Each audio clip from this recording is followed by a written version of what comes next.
Değerli arkadaşlar, değerli dostlar, Zerdeş TV'nin yorum analiz programında ve Barışı Örme e, adlı dosyamızın altıncısında bir aradayız.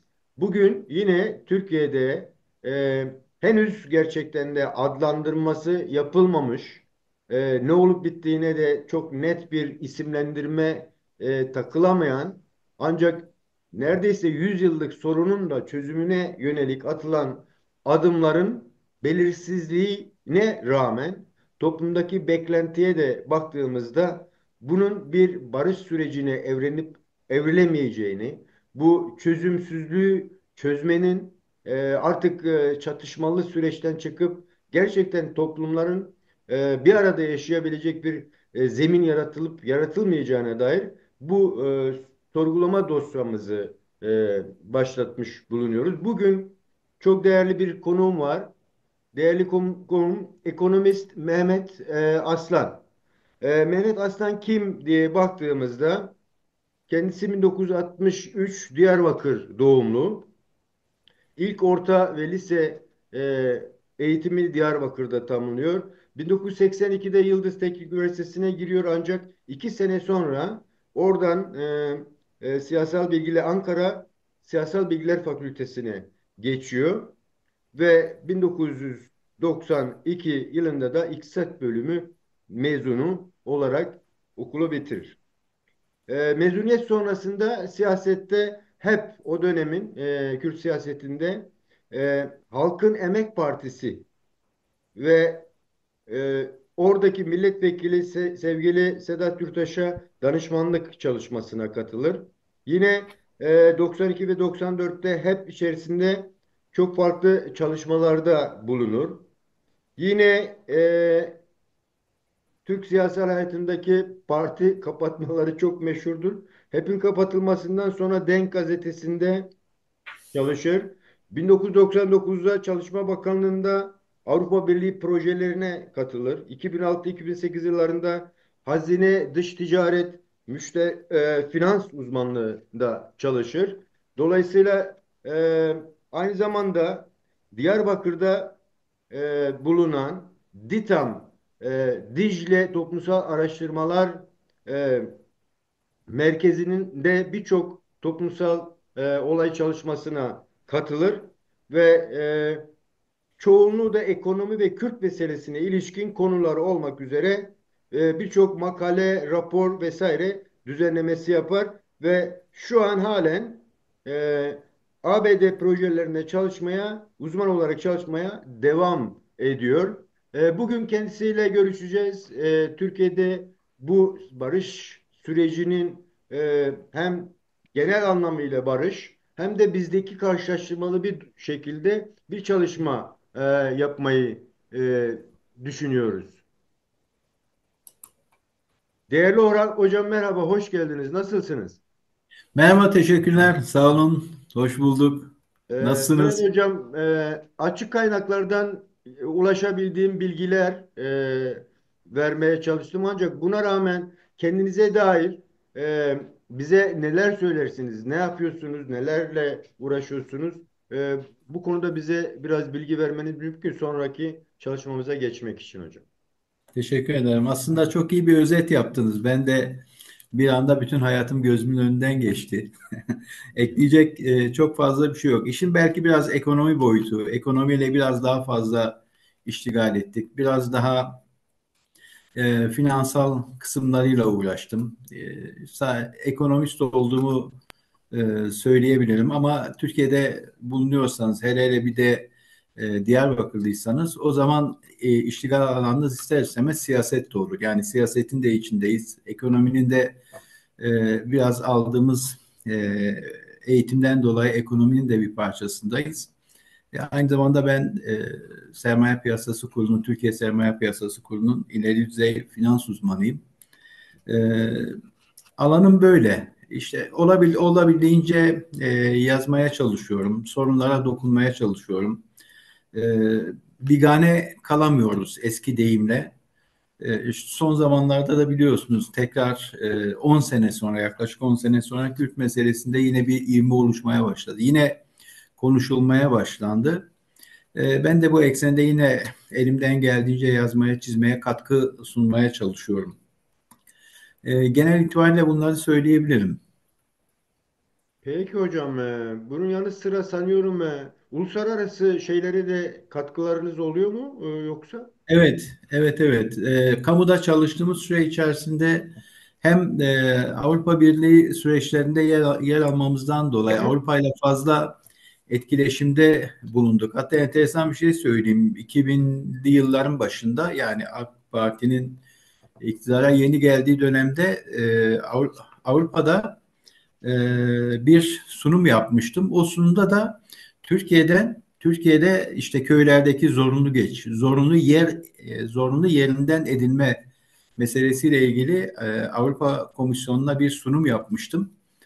Ve o sunumda yer edilme kavramının aslında zorla yer edilme kavramı olduğunu, burada işte köylerin boşaltıldığını, orada hukuki olmayan bir durumun yaşandığını, kayıplar olduğunu, göç kavramının çok ötesine geçildiğini söylemiştik. Ama şimdi aynı iktidar devam ediyor. O zaman söyleyebildiğimiz şeyleri şu anda hele hele bu bir kamunun bir parçası olarak söyleme şansınız yok. Çünkü ben o zaman Çalışma Bakanlığı'nda Avrupa Birliği süreçlerinde görev alıyordum.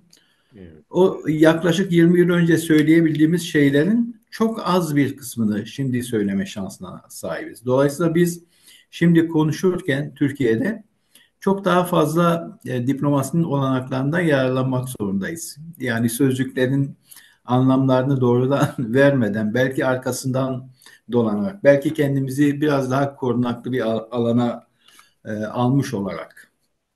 Evet. Evet, o kapsamda uluslararası çalışmalarımız oldu. Daha çok Avrupa Birliği'nde. Onunla ilgili heyecanlıydık. Herkes heyecanlıydı. Emin olun, AK Parti'nin birinci döneminde onlar da heyecanlıydı.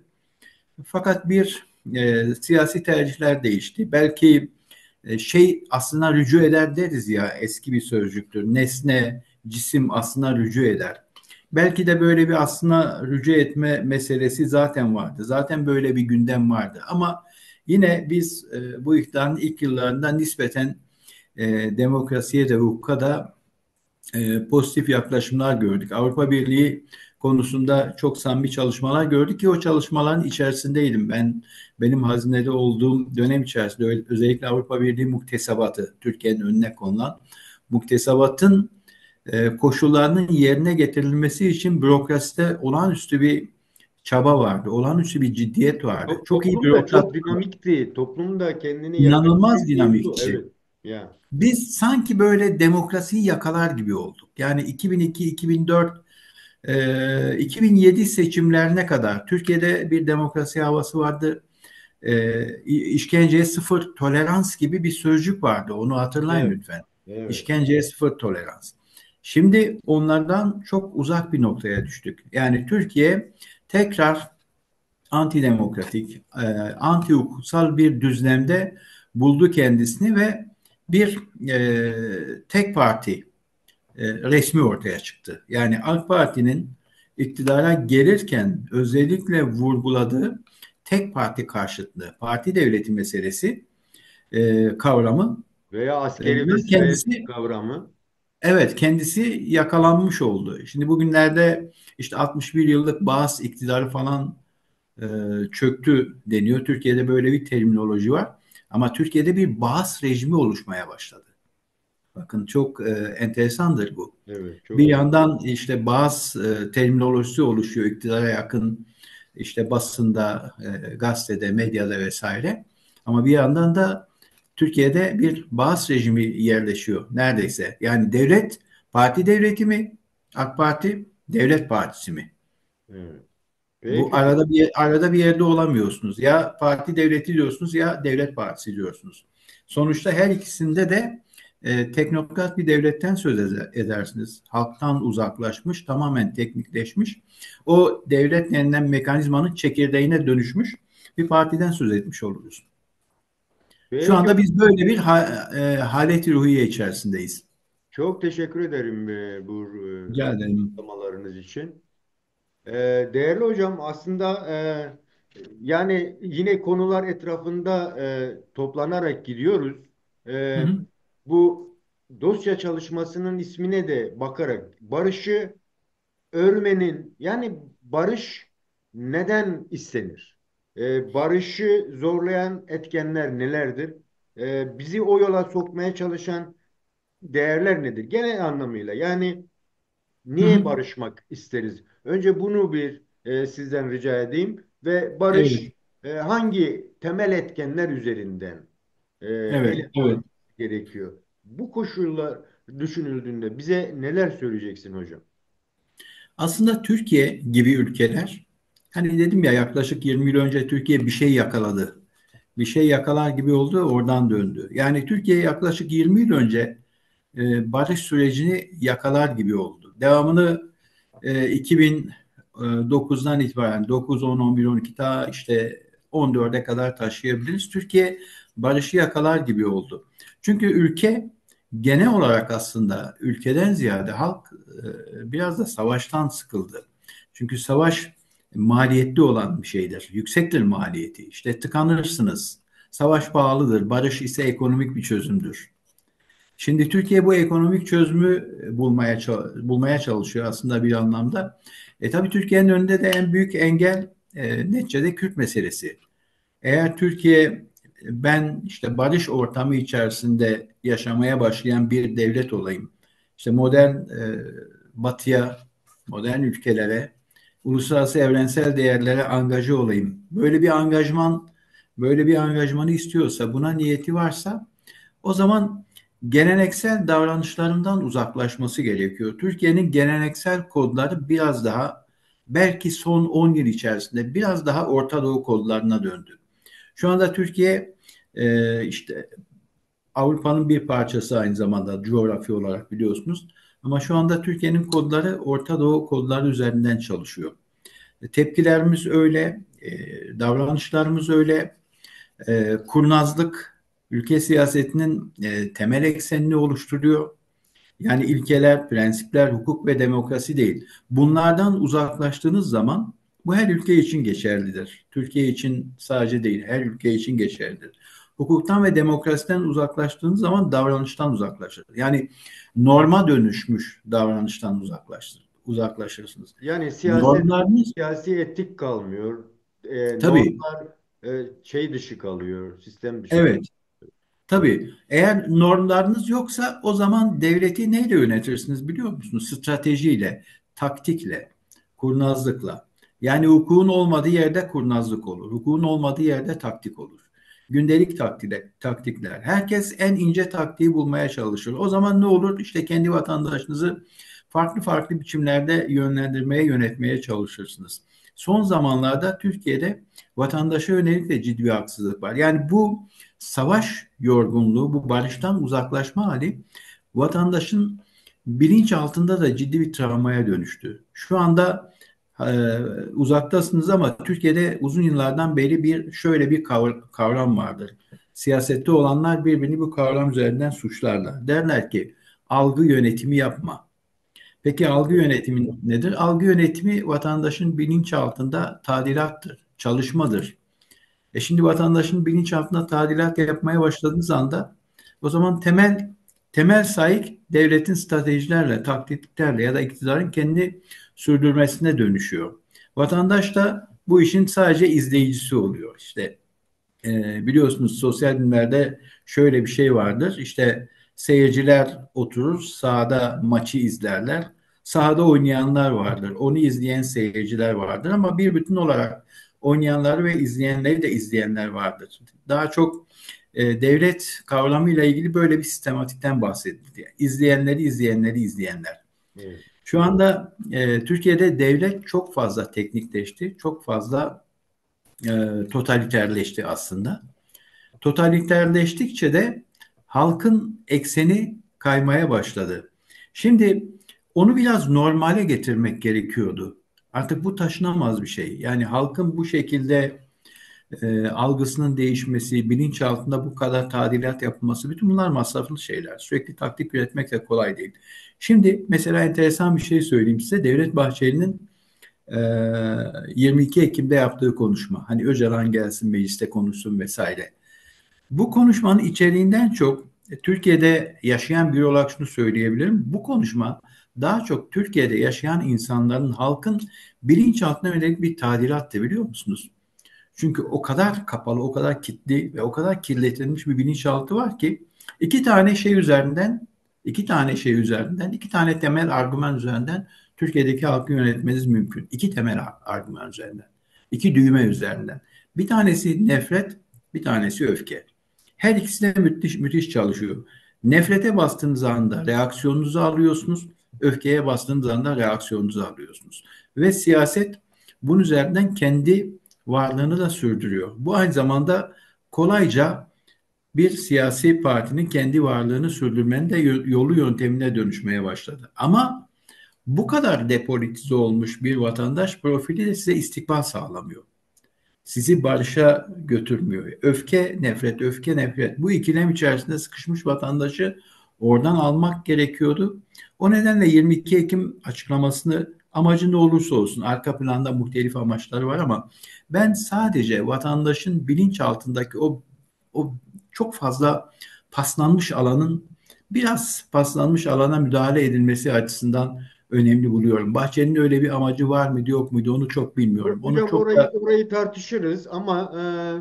yani demek ki barışın konuşulabilmesi ve örülebilmesi için arka planda sizin anlatmaya çalıştığınız bu olumsuzlukların varlığı söz konusu ki Evet, evet. ortama Ciddi bir kitlenme baktığımızda hali. evet bir tükenmişlik ve bir boşlukta kalma, bir güvensizlik hali. Evet, Dolayısıyla hem güvensizlik hem ekonomik olarak hem de toplumsal yaşanmışlığın artık çekilemez bir noktaya gelişi. Ekstra bir durum daha var. 1911, 2011'den beri Suriye'de, Orta Doğu'da gerçekleşen savaş. Dolayısıyla evet, bunlar evet. birbirini üretti gibi. Yani işte şunu istiyorsun, savaşıyoruz ya. Hani Sayın Cumhurbaşkanı'nın bir mermi kaç lira biliyor musunuz? Hı hı. Evet, Tabirinden de hareket ettiğimiz zaman. Dolayısıyla birbirini üreten bir yapı kazandı bu.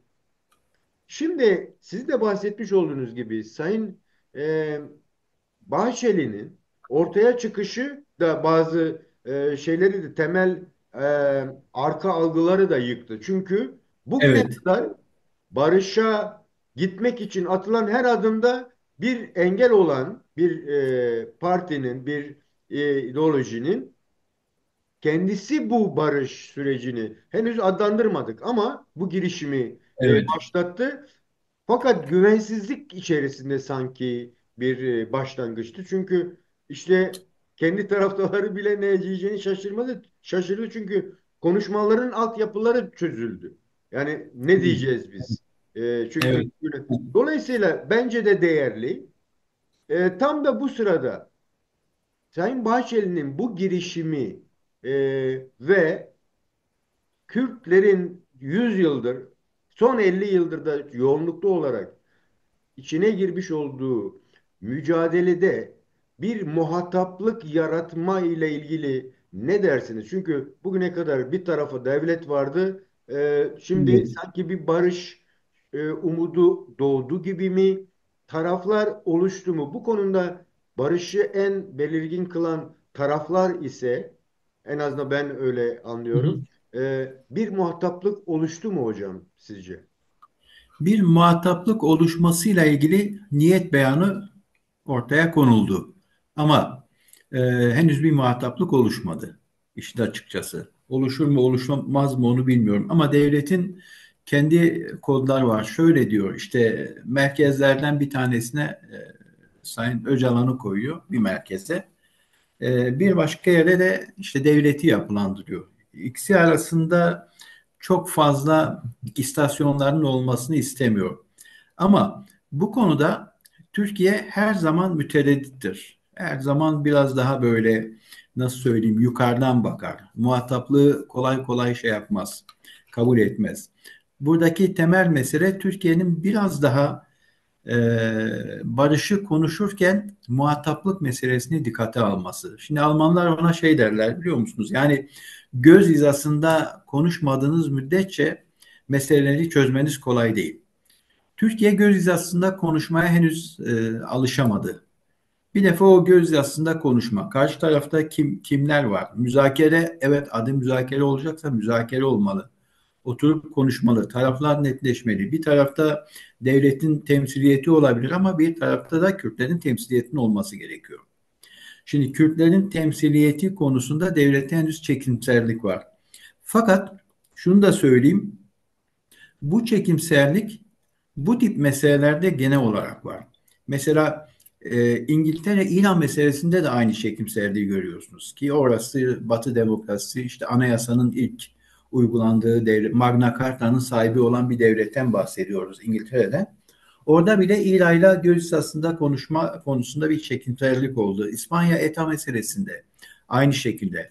Bunlar kolay değil. Yani devlet ve örgüt konuşuyorsa devlet mutlaka biraz daha kendini farklı konumlandırmak istiyor. Bir eşit olmak istemiyor kesinlikle. Ama örgüt penceresinden baktığınızda onlar da mutlaka bir eşit muhataplık istiyorlar. O nedenle burada bazen aracıların araya girmesine ihtiyaç olabiliyor. Şimdi bizim ülkemizdeki duruma daha çok şey benziyor. Kolombiya'daki mesele benziyor. Farç benziyor. Orada bir 2 3 4 5 barış süreçleri. Her defasında başladı, bitti, başladı, bitti, başladı, bitti. Şimdi bunlar niye başladı? Hangi olaylardan dolayı bitti diye tek tek vaka vaka baktığımızda emin olun siz şöyle diyeceksiniz. Ya bu Türkiye'deki Kürt meselesinin sürecine benziyor. Eğer ben bu mesele Kolombiya ilgilidir, Kolombiya ile ilgilidir, Farç'la ilgilidir demesem şöyle düşünebiliriz. Bu PKK var. Bir tarafında da devlet var. Hı hı. Arada gizli müzakereler var. O kadar benzer ki onlar bile Oslo'da gizli bir görüşme yapmışlar yani. O Evet. kadar ciddi benzerlik var. Şimdi şeyi söyleyeyim. Kolombiya'da yedinci barış sürecinde çözüm ortaya çıktı. Şimdi biz ikinci barış sürecini konuşuyoruz. Muhtemelen ikinci barış sürecinde belki bu söylediğimi yadırgayabilirsiniz ama buradan bir çözüm çıkmayacaktır. Birinci barış sürecinde olduğundan biraz daha ileriye doğru gidebiliriz. Bu kadar kolay çözüm üretilmez Hocam çünkü. bu noktada şey söyleyebilir miyim? Mesela şu an en azından İmralı ziyaretinde Evet, birinci çözüm sürecindeki bireyleri görüyoruz. Yani evet, bu aynı evet, zamanda aslında o çözülmüş olan sürecin devamı niteliğinde ve evet, ki o dönem mesela toplum hazırlanmıştı. Daha bir %70'lik bir yaklaşım evet, vardı. destek vardı. Haklısınız. Görüşmeler vardı. Sizin de belki içinde bulunduğunuz heyetlerin çalışmaları vardı toplulukta. Sanki bu belirlenimi yani biz oradan başlıyoruz çünkü çok şey konuşulmuş oldu ki 10 maddelik bir e, Hı çalışma hı. sonucunun artık Evet, bir açıklanması deklarasyon. noktasıyla olay bitti. Sanki şu an Sayın Buldan'ın ve Sayın Önder'in oraya gitmesi bu birinci çalışmanın devamıymış gibi algılama sanki daha sağlıklı geliyor bana. En azından ben öyle Evet. düşünüyorum. Bu bizi e, bundan sonraki adımlarda da kolaylaştırıcı, hafifleştirici bir sonuca götürmez mi? Bir. İkincisi çünkü Kürtler arasında neden onlar sorusu da soruluyor. Yani Çokça Türkiye'de de çok tartışılıyor. Onu bunu söyleyeyim. bunu Orada da. bize biraz yani eğer muhatap oluşturulacaksa Hı hı. ve geçmişten de sorun çünkü 100 yıllık zaten bir sorun. Böyle baktığımızda nasıl neler görüyorsunuz hocam? Şimdi devlette adımlar çok standarttır. Yani devlet bir aslında aynı zamanda bir davranış kodları bütünüdür. Devlette davranış kodları vardır. Bizde biraz daha farklıdır. Biz arada sürpriz yapabiliriz, kendimizi de şaşırtabiliriz. Ama devletin kendi kodları vardır, kendi ezberleri vardır ve onun dışına çok kolay kolay da çıkmak istemezler. Eğer denenmiş bir yöntem, bir uygulama varsa onu tercih etmelerini beklersiniz. Hı hı. Şimdi şu anda heyetin içerisinde işte Sürüsüya, Pervin Buldan, Ahmet Türk vesaire olması aynı zamanda devletin kendi ezberi üzerinden gitme arzusundan da kaynaklanıyor. Bu konuda size katılıyorum. Bunun iyi tarafları da var.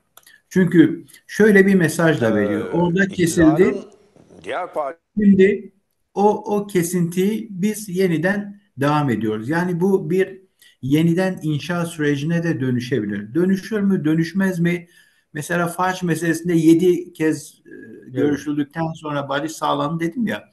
Bizde o kadar uzun sürmeyecektir. Hı. Burada çözüm çıkmayabilir.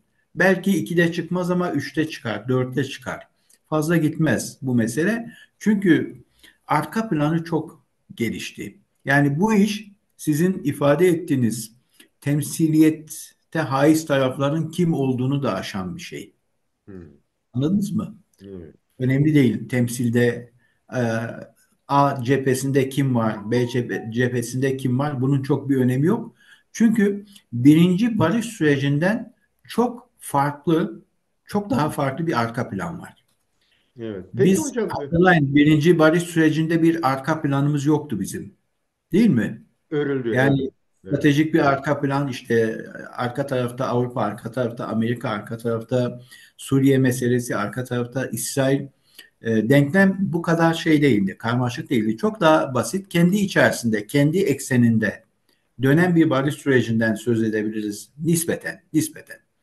Ama şimdi şu anda belki 4-5 tane farklı eksen var. 4-5 tane farklı eksenin stratejisi var ve tam anlamıyla bir oyun teorisi var. Bunu kim doğru yönetecekse o daha kazançlı çıkacak. Bir avantajımız temsiliyetin ötesinde bir avantajımız. Ben bunu bir avantaj olarak görüyorum. E, Diplomatik dengelerin içerisinde Kürtler çok daha fazla zikredilmeye başlandılar. Çok daha fazla. Ve Orta Doğu'daki denge stratejisi eğer yeni bir denge oluşacaksa ki oluşacak gibi görülüyor. Orada Kürtlerin bypass edilmesi artık kolay olmayacak. Sadece bu Kürtlerin kendi iradesiyle ilgili bir şey de değil. Elbette ortada güçlü bir irade vardır, talep vardır, hak eksenli talepler vardır. Ama aynı zamanda Orta Doğu stratejisi içerisinde artık bir Kürt realitesi var. Bakın Türkiye'de değil. Daha önce öyle diyorduk. Türkiye'de Kürt realitesi. Ben size şimdi söyleyeyim, çok açık söyleyeyim. Türkiye'de Kürt realitesini aşan bir şey var artık. Şu anda eğer ikinci barış süreci başlayacaksa, adına öyle koyacaksak, Türkiye'ye aşan bir Kürt realitesi var.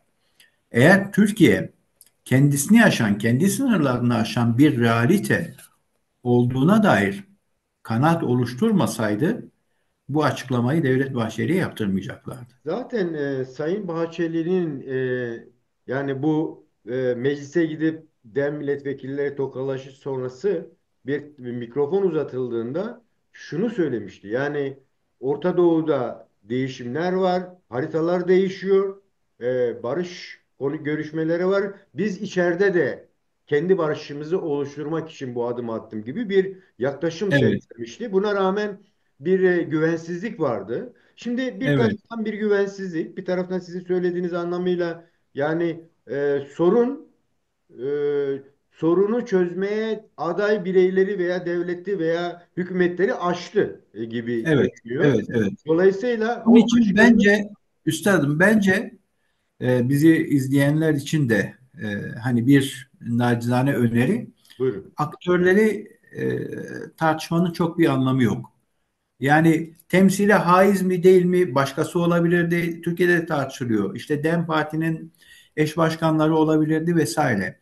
Şu anda şu anki sistem tamamen temsiliyetin üstünde bir sistem. Onun için biraz daha geriye çekileceğiz. Biraz daha geriye çekileceğiz.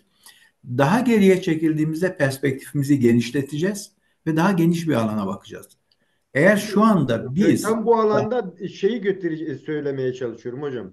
Biraz hızlı gidiyor gibi. Yani bunu nasıl yorumlayalım? Yani eğer ikinci barış süreci diyebileceksek ve çok fazla aktör katmadan sanki çok hızlı bir şekilde bir şeyler Bu da yine Evet. güvensizlik yaratıyor. Bu konuda bize neler söyleyecek? Neden hızlı? Yani iç faktörler ve dış faktörler mi? Bunu gerekli kılan nedir? Bu konuda bize neler söyleyeceksin hocam? Şimdi demin konuştuk. Önceki barış sürecinde bir eksen, iki eksen. Fazla bir eksenli barış süreci değildi. Şimdi çok fazla eksenli bir barış sürecindeyiz. Aynen sizin söylediğiniz o hız meselesi, çabuk yetişmek, bir yerden bir yere zaman kaybetmeden gitmek, A noktasından B noktasına o mesafeyi olabildiğince en efektif şekilde gitmek. Çünkü artık çok fazla aktör var. Çok fazla değişken var, çok fazla aktör var ve artık kontrol edilmesi kolay olmayan bir denklem var. Bu denklem bir regresyon analizi gibi düşünün. Bir tarafta bağımlı değişken, bir tarafta bağımsız değişken var. Ama artık değişkenlerin sayısı öyle sınırlı değil. Şimdi İsrail gibi bir aktör var. Bu denklemin gidişatını son derece belirleyen, değiştiren bir şey. Daha önceki gün işte Nagel Komisyonu'nun bir raporundan söz edildi. Belki takip etmişsinizdir. Yani Onlar da Türkiye'deki savaş. İsrail, Ya, evet, İsrail hükümetinin ama komisyonun vasfı nedir? Komisyon kimden oluşur? Bir STK mıdır? Nedir? Ona baktım. Komisyon doğrudan hükümetin altında çalışan bir komisyon. evet. Hükümetin altında hükümete savunma stratejileri için işte bilimsel çalışmalar, raporlar sunan bir komisyon. Yani bizzat İsrail hükümeti tarafından oluşturuluyor. Dolayısıyla İsrail hükümeti bir komisyon üzerinden kendisine bir şey söylemiş oluyor. Evet. Şimdi bu İsrail'deki hükümetin iradesinin dışında bir şey değil. Şimdi bütün bunlar içerisinde denklemin en önemli değişkenlerinden bir tanesi Kürtler. Bunu İsrail biliyor. Çok iyi biliyor. Mesela Gidon Sar'ın açıklamaları şey son derece agresif aslında. Hı hı. Ve tırnak içerisinde son derece cesur açıklamalar yapıyor. İşte Kürtlere hakkının teslim edilmesi gerektiğinden söylüyor. Bu kadar işte 30 milyon Orta Doğu'da bir halkın bu şekilde olmasına yönelik şeyleri var, sözleri var. E, Daha sonra Suriye'deki mevcut yönetim için cihadi, İslami ve terörist böyle bir ifade kullandı. Şimdi İsrail biliyorsunuz kendi stratejisine adım adım yaklaşan bir ülke. Yani bir strateji yapıp onu bir kenara atmıyor. Benim gördüğüm şu anda İsrail kendi stratejisi içerisinde Kürtlere önemli bir yer ayrılmış. Bu da tabii Türkiye'yi rahatsız ediyor. Türkiye'yi rahatsız etmesi de aslında son derece doğal. Bu bir Türkler için diplomatik olanak mıdır? Evet, olanaktır. Türkiye kendi içerisindeki Kürtlerin meselesini bu tarz angajmanlar, dışarıya angajmanlar ya da üçüncü tarafların dahili olmadan çözerse iyi mi olur? İyi olur. Bence iyi olur. Yani tarafların kendi arasında aynen demin dediğimiz gibi o muhataplar A muhatap, B noktasındaki muhatapların bir arada çözmeleri, sizin söylediğiniz gibi hızlı çözmeleri. Bunlar iyi olur. Hepimiz için. Hepimiz çok yorulduk. Bu Siz hızlı de çözmenin içerisinde sizin demin bahsetmiş olduğunuz İsrail'in girişimi veya Sayın Erdoğan'ın bu süreç başlamadan önceki bir söylemi vardı. Diyor ki İsrail'in bir sonraki adımı bizim sınırlarımız olacak gibi bir yaklaşımı vardı. Hatta evet, çok evet, önemli bir algı da yaratıldı. İsrail evet, karşıtı bir algı ama bir taraftan da ekonomik ilişkiler. Şu an onu bir kenara koyuyoruz. Şimdi evet. eğer bu hız e, bize aynı zamanda çözümün dışarıdan mı aranması gerektiği noktasına gelmek istiyorum. Çünkü Sayın Öcalan gel konuş ondan sonra ne yaparsanız yapın dendi ama Sayın Öcalan sanki biraz böyle daha bir yumuşak geçiş yapma yani o 7 madde gelince sanki ben en azından öyle algılıyorum. Daha bir yumuşattı, daha bir acele etmeyin, bir sakin olun gibi bir Hı hı. şey geldi. Orada da yani Sayın Bahçeli'nin ve Sayın e, Erdoğan'ın gördüğü, sahip olduğu ve öğrendiği veya söylenmiş olan bir paradigmaya sahip olduklarını Dolayısıyla onlar bu paradigmaya dayalı olarak çok hızlı bir şekilde çözümleme yapmaya çalışırken Öcalan girdi devreye, dedi ki işte muhalefeti alacaksınız yanınıza, toplumsallaştıracaksınız, dış hatta Gazze örneğini de vererek olmazsa Evet, bu tür yaklaşımları gibi böyle yumuşattığı bir olgu gerçekleşti. Dolayısıyla yani sanki içerideki sorunla dışarıdaki sorun çözümü girift hale geldi mi sizce? Dolayısıyla e, yani üçüncü gözü kullanma olanağı mı, yoksa sadece üçüncü gözün planlamış olduğu paradigmayla ilgili adımların atılması süreci mi? Bunu nasıl okuyalım hocam? evet, evet. Şimdi şeyde bu hız meselesinden gidelim. Öcalan'ın yaklaşımı stratejik, taktiksel bir yaklaşım. Bence de şey değil, yanlış değil. Neticede öngörüleri iyi, güçlü. Hakikaten ben işte dışarıdan bakıyorum, okumaya çalışıyorum kendi adıma. Sözcükleri seçmeye çalışıyorum. Sözcüklerdeki sıralamayı, onları o dediğiniz 7 madde içerisinde mesela hitap ederken Sayın Bahçeli ve Sayın Erdoğan demiş hitap ederken. Evet, O 7 maddeden birinde hitabında enteresan bir şey var. Yani protokol kurallarına aykırı bir şekilde. Çünkü bir tarafta Cumhurbaşkanı var, bir tarafta Bahçeli var. Ama bu çözümün taraflarından işte Sayın Bahçeli ve Sayın Erdoğan dediği anda Erdoğan'ı biraz daha bu meselede ötelemiş oluyor. Birincisi bu. İkincisi çok ilginç bir sözcük daha kullanıyor. Diyor ki geliştirilmiş olan bu paradigmaya e, yanlış hatırlamıyorsam öyle. ben de katkı sunmaya hazırım ve Eğilim. buna ehilim diyor. Yeah.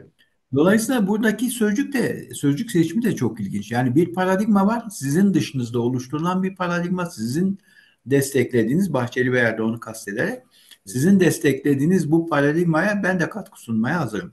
Zaten orada Öcalan bu cümlede işin uluslararası boyutuna vurgusunu yapmış oluyor. Burada bir paradigma var. Paradigma bizim dışımızda oluştu. Siz bu bizim dışımızda oluşan bu paradigmaya siz katkı sunacaksınız. Ben de buna katkı sunmaya ehilim. Benim de buna yetkinliğim, gücüm var diyor.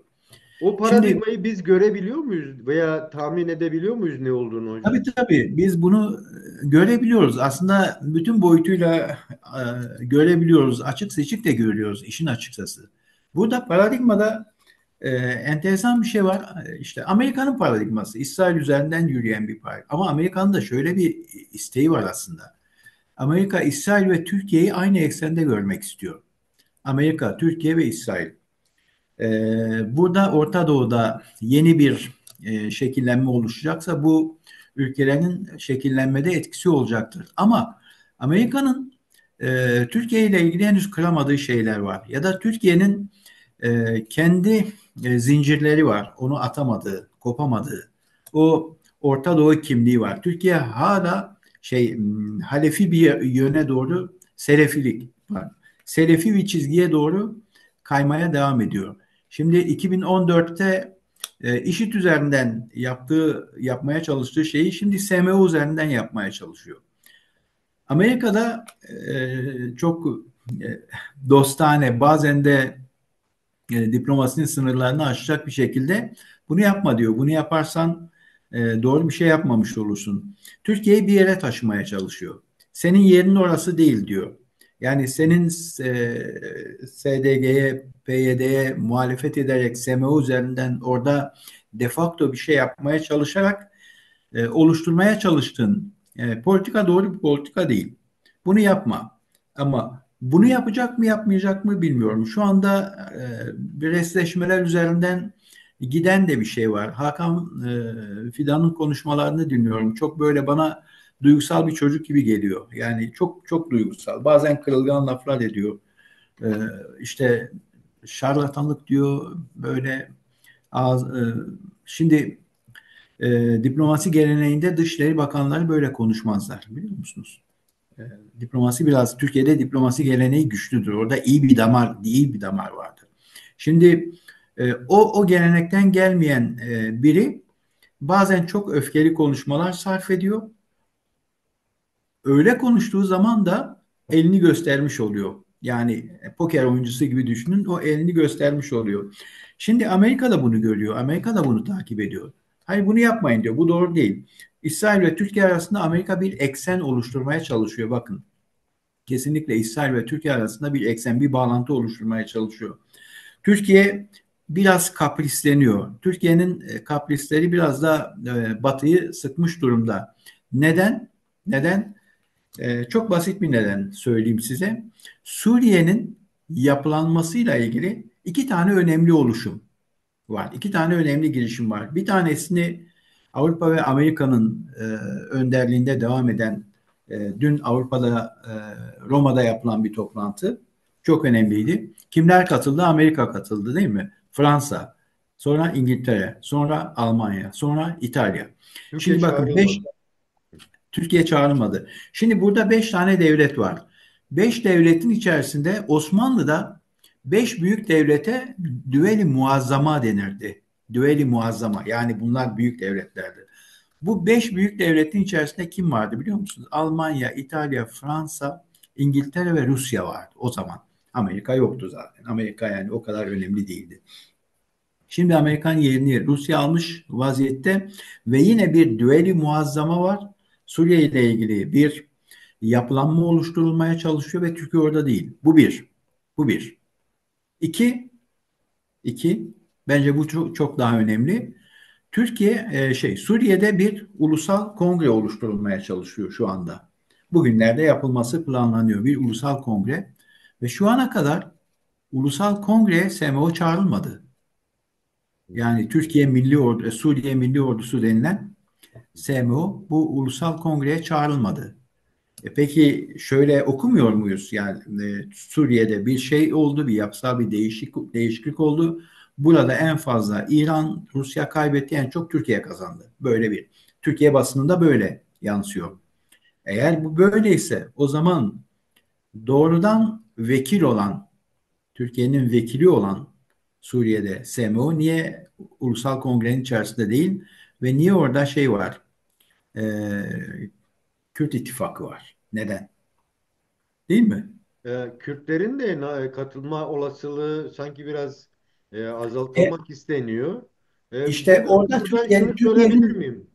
Şey buyurun. açığa düşmüyor mu bu defa? O Negan protokolüne baktığımız zaman sanki bir taraftan Türkiye ve İsrail karşılaşa gelip savaşacaklarmış gibi bir izlenim.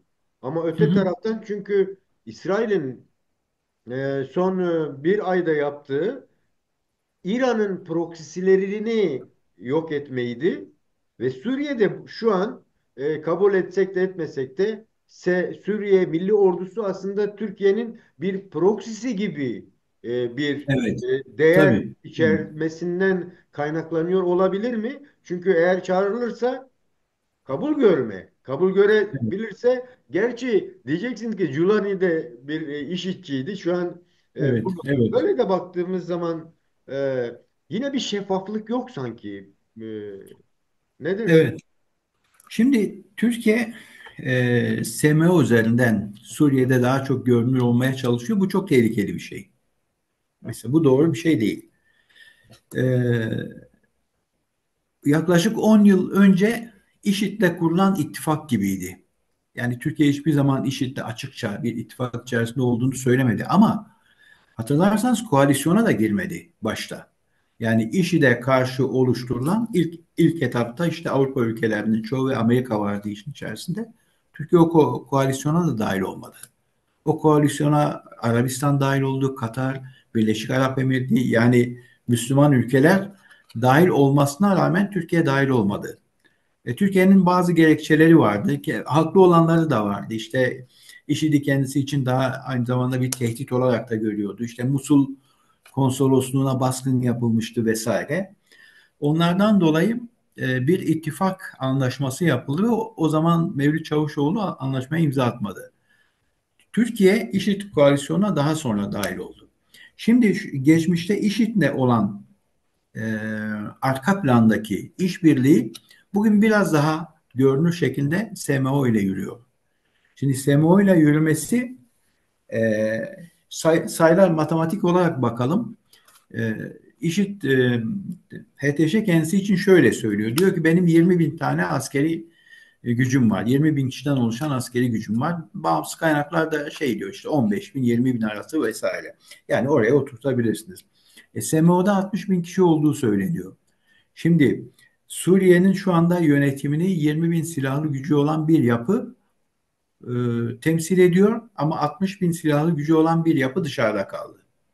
Şimdi bu da Türkiye ile Batı arasındaki sıkıntı ve sorunlardan kaynaklanıyor. Siz dediniz ya İsrail ile Türkiye arasında işte Nager Komisyonu'nun söylediği gibi aslında çatışmalı bir hat varsa, çatışma olasılığından söz ediliyorsa nasıl bir işbirliği var arka planda?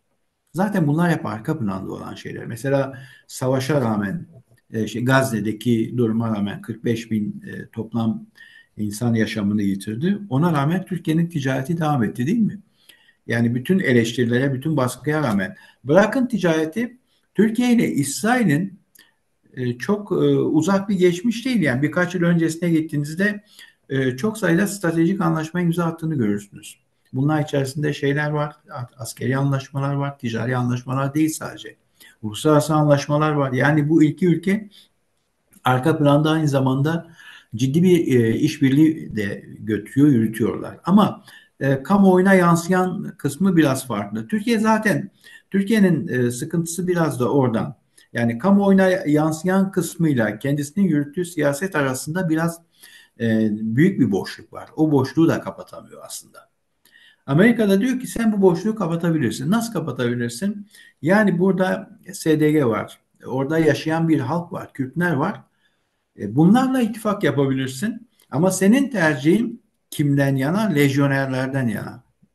Bana sorarsanız SEMO lejyoner bir yapıdır. Evet, burada bir Hı. paradoks var. Yani bir Tabii. taraftan İsrail'le ortaklaşması gerekiyor gibi bir algı yaratılıyor. Hı hı. Bir taraftan da İsrail'in güvenliğini paradigmayı ben öyle algılıyorum. Evet, O paradigmaya en yakın İsrail'in Kürtlere yakın olmasını Kürtleri vurmanın bir sebebi olarak alan bir evet. Türkiye var.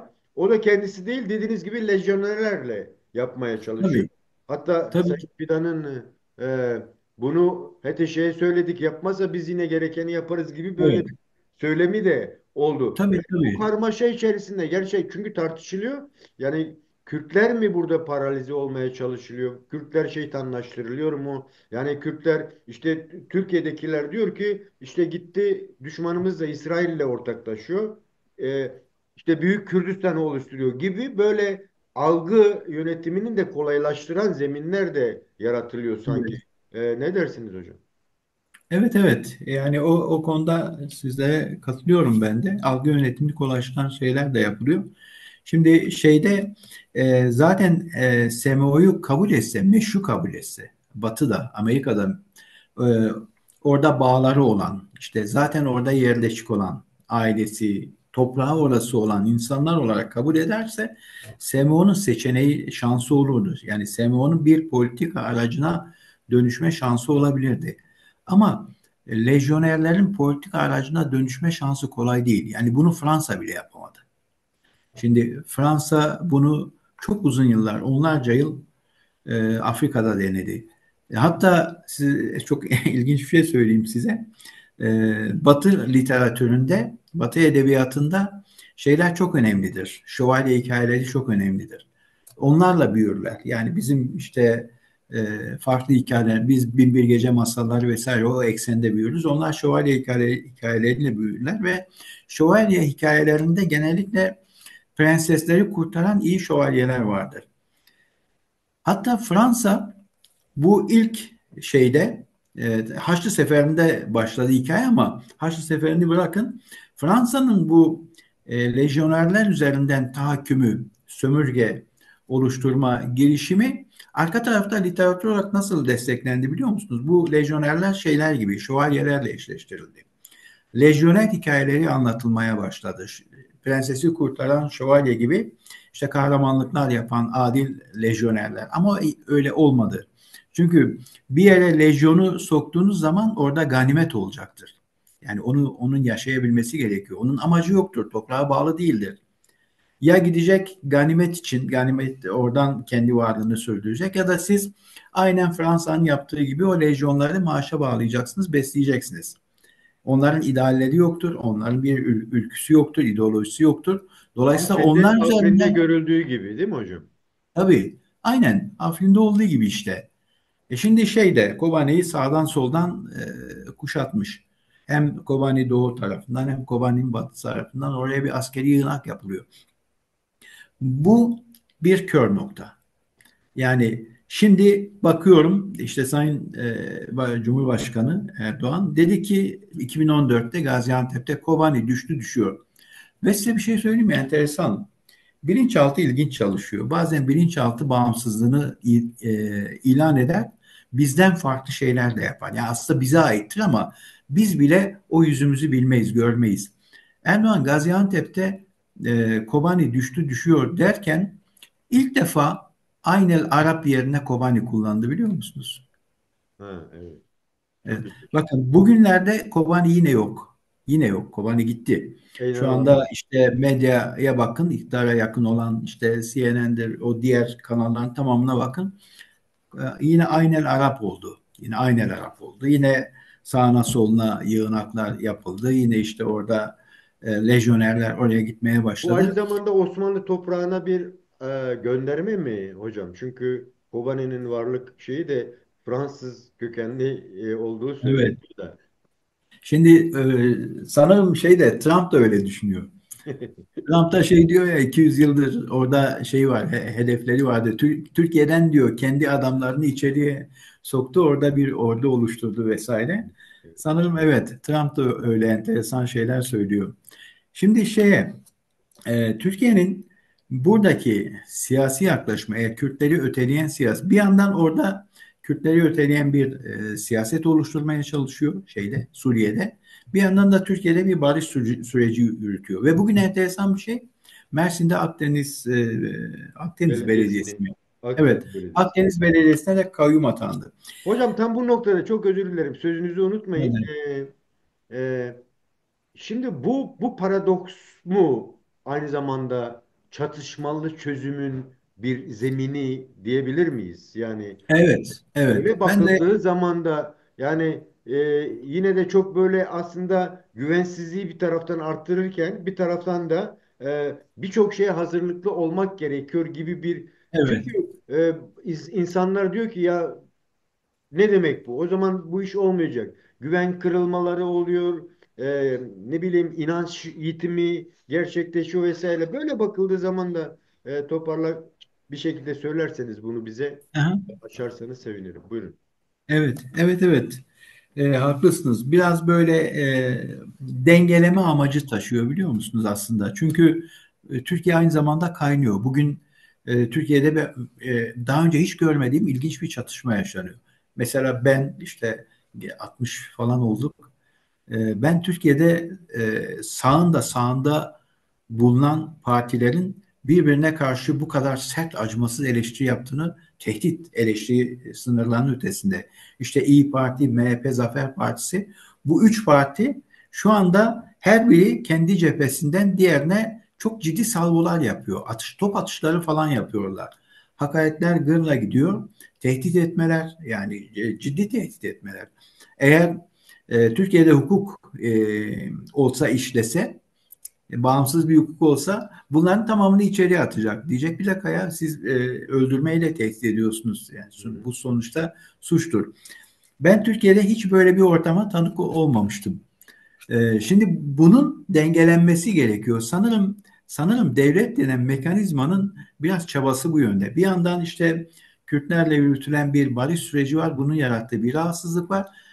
Bir yandan sağ partiler arasında bundan dolayı ciddi bir gerilim oluşmuş ve diğer taraftan da onu bir parça dengeleyebilmek için diyelim ki Akdeniz Belediyesi'ne kayyum atanıyor ya da yarın başka bir yere bir daha kayyum atacak ya da çok fazla sıkıştığı zaman bir bakıyorsunuz işte e, sınır ötesine operasyonlar yapılıyor. Bazen operasyonlar da hiç böyle sivil vesaire ayrımı yapmadan sadece işte bir Türkiye'deki iç siyasetin yarattığı baskı ve basıncı dağıtmaya yönelik operasyonlar yapıldığını görüyorsunuz.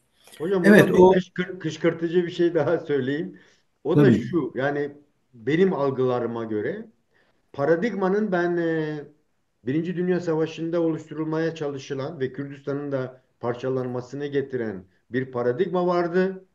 Ama ulus devlet orada tutunamadı, olmadı. Yani egemen ülkeler bunu gerçekleştiremedi. Çünkü Kürtler kolayca asimile olup absorbe edilebilecek gözüyle belki bakıldı. Ama öyle bir Evet. şey olmadı. Bugün yine gelinen noktada yine egemenler bir paradigma değişimine gitmeleri gerekiyor. Onun da yani bir taraftan ulus devletin sahip olduğu değerleri yitirmeden ama onun içinden bazı değişimler yani federatif işte gibi bir yapı olgusunu ortaya koydu. İşte Suriye'de Irak'ta 30 yıllık deneyimlenen bir şey var. 10 yıldır Suriye'de deneyimlenen bir şey. Dolayısıyla Türkiye'de de olması gerekiyor. Sanki Türkiye o paradigmayı kendi sınırların dışında tutma çabaları olarak da algıladığımızda mesela Cumhurbaşkanlığı seçimlerinde bu Ogan mıydı? Ogan'ın tavırlarıyla Evet. bu söylediğiniz Evet. partilerin tavırları aynı gibi. Yine Kürtleri oluşacak bir zeminin dışında tutma çabaları olarak okumamız mümkün mü ve başarılı olabilir mi sizce bu? Evet, evet.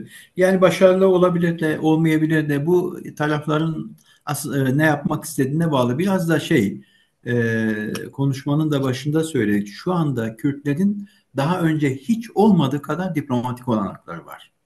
Çok güçlü diplomatik olanaklar var ki mesela artık Batı'da, Amerika'da biraz da Türkiye'nin bu politikasını yönetebilmek amacıyla Suriye'deki Kürtlere hadi bir araya gelin diyor.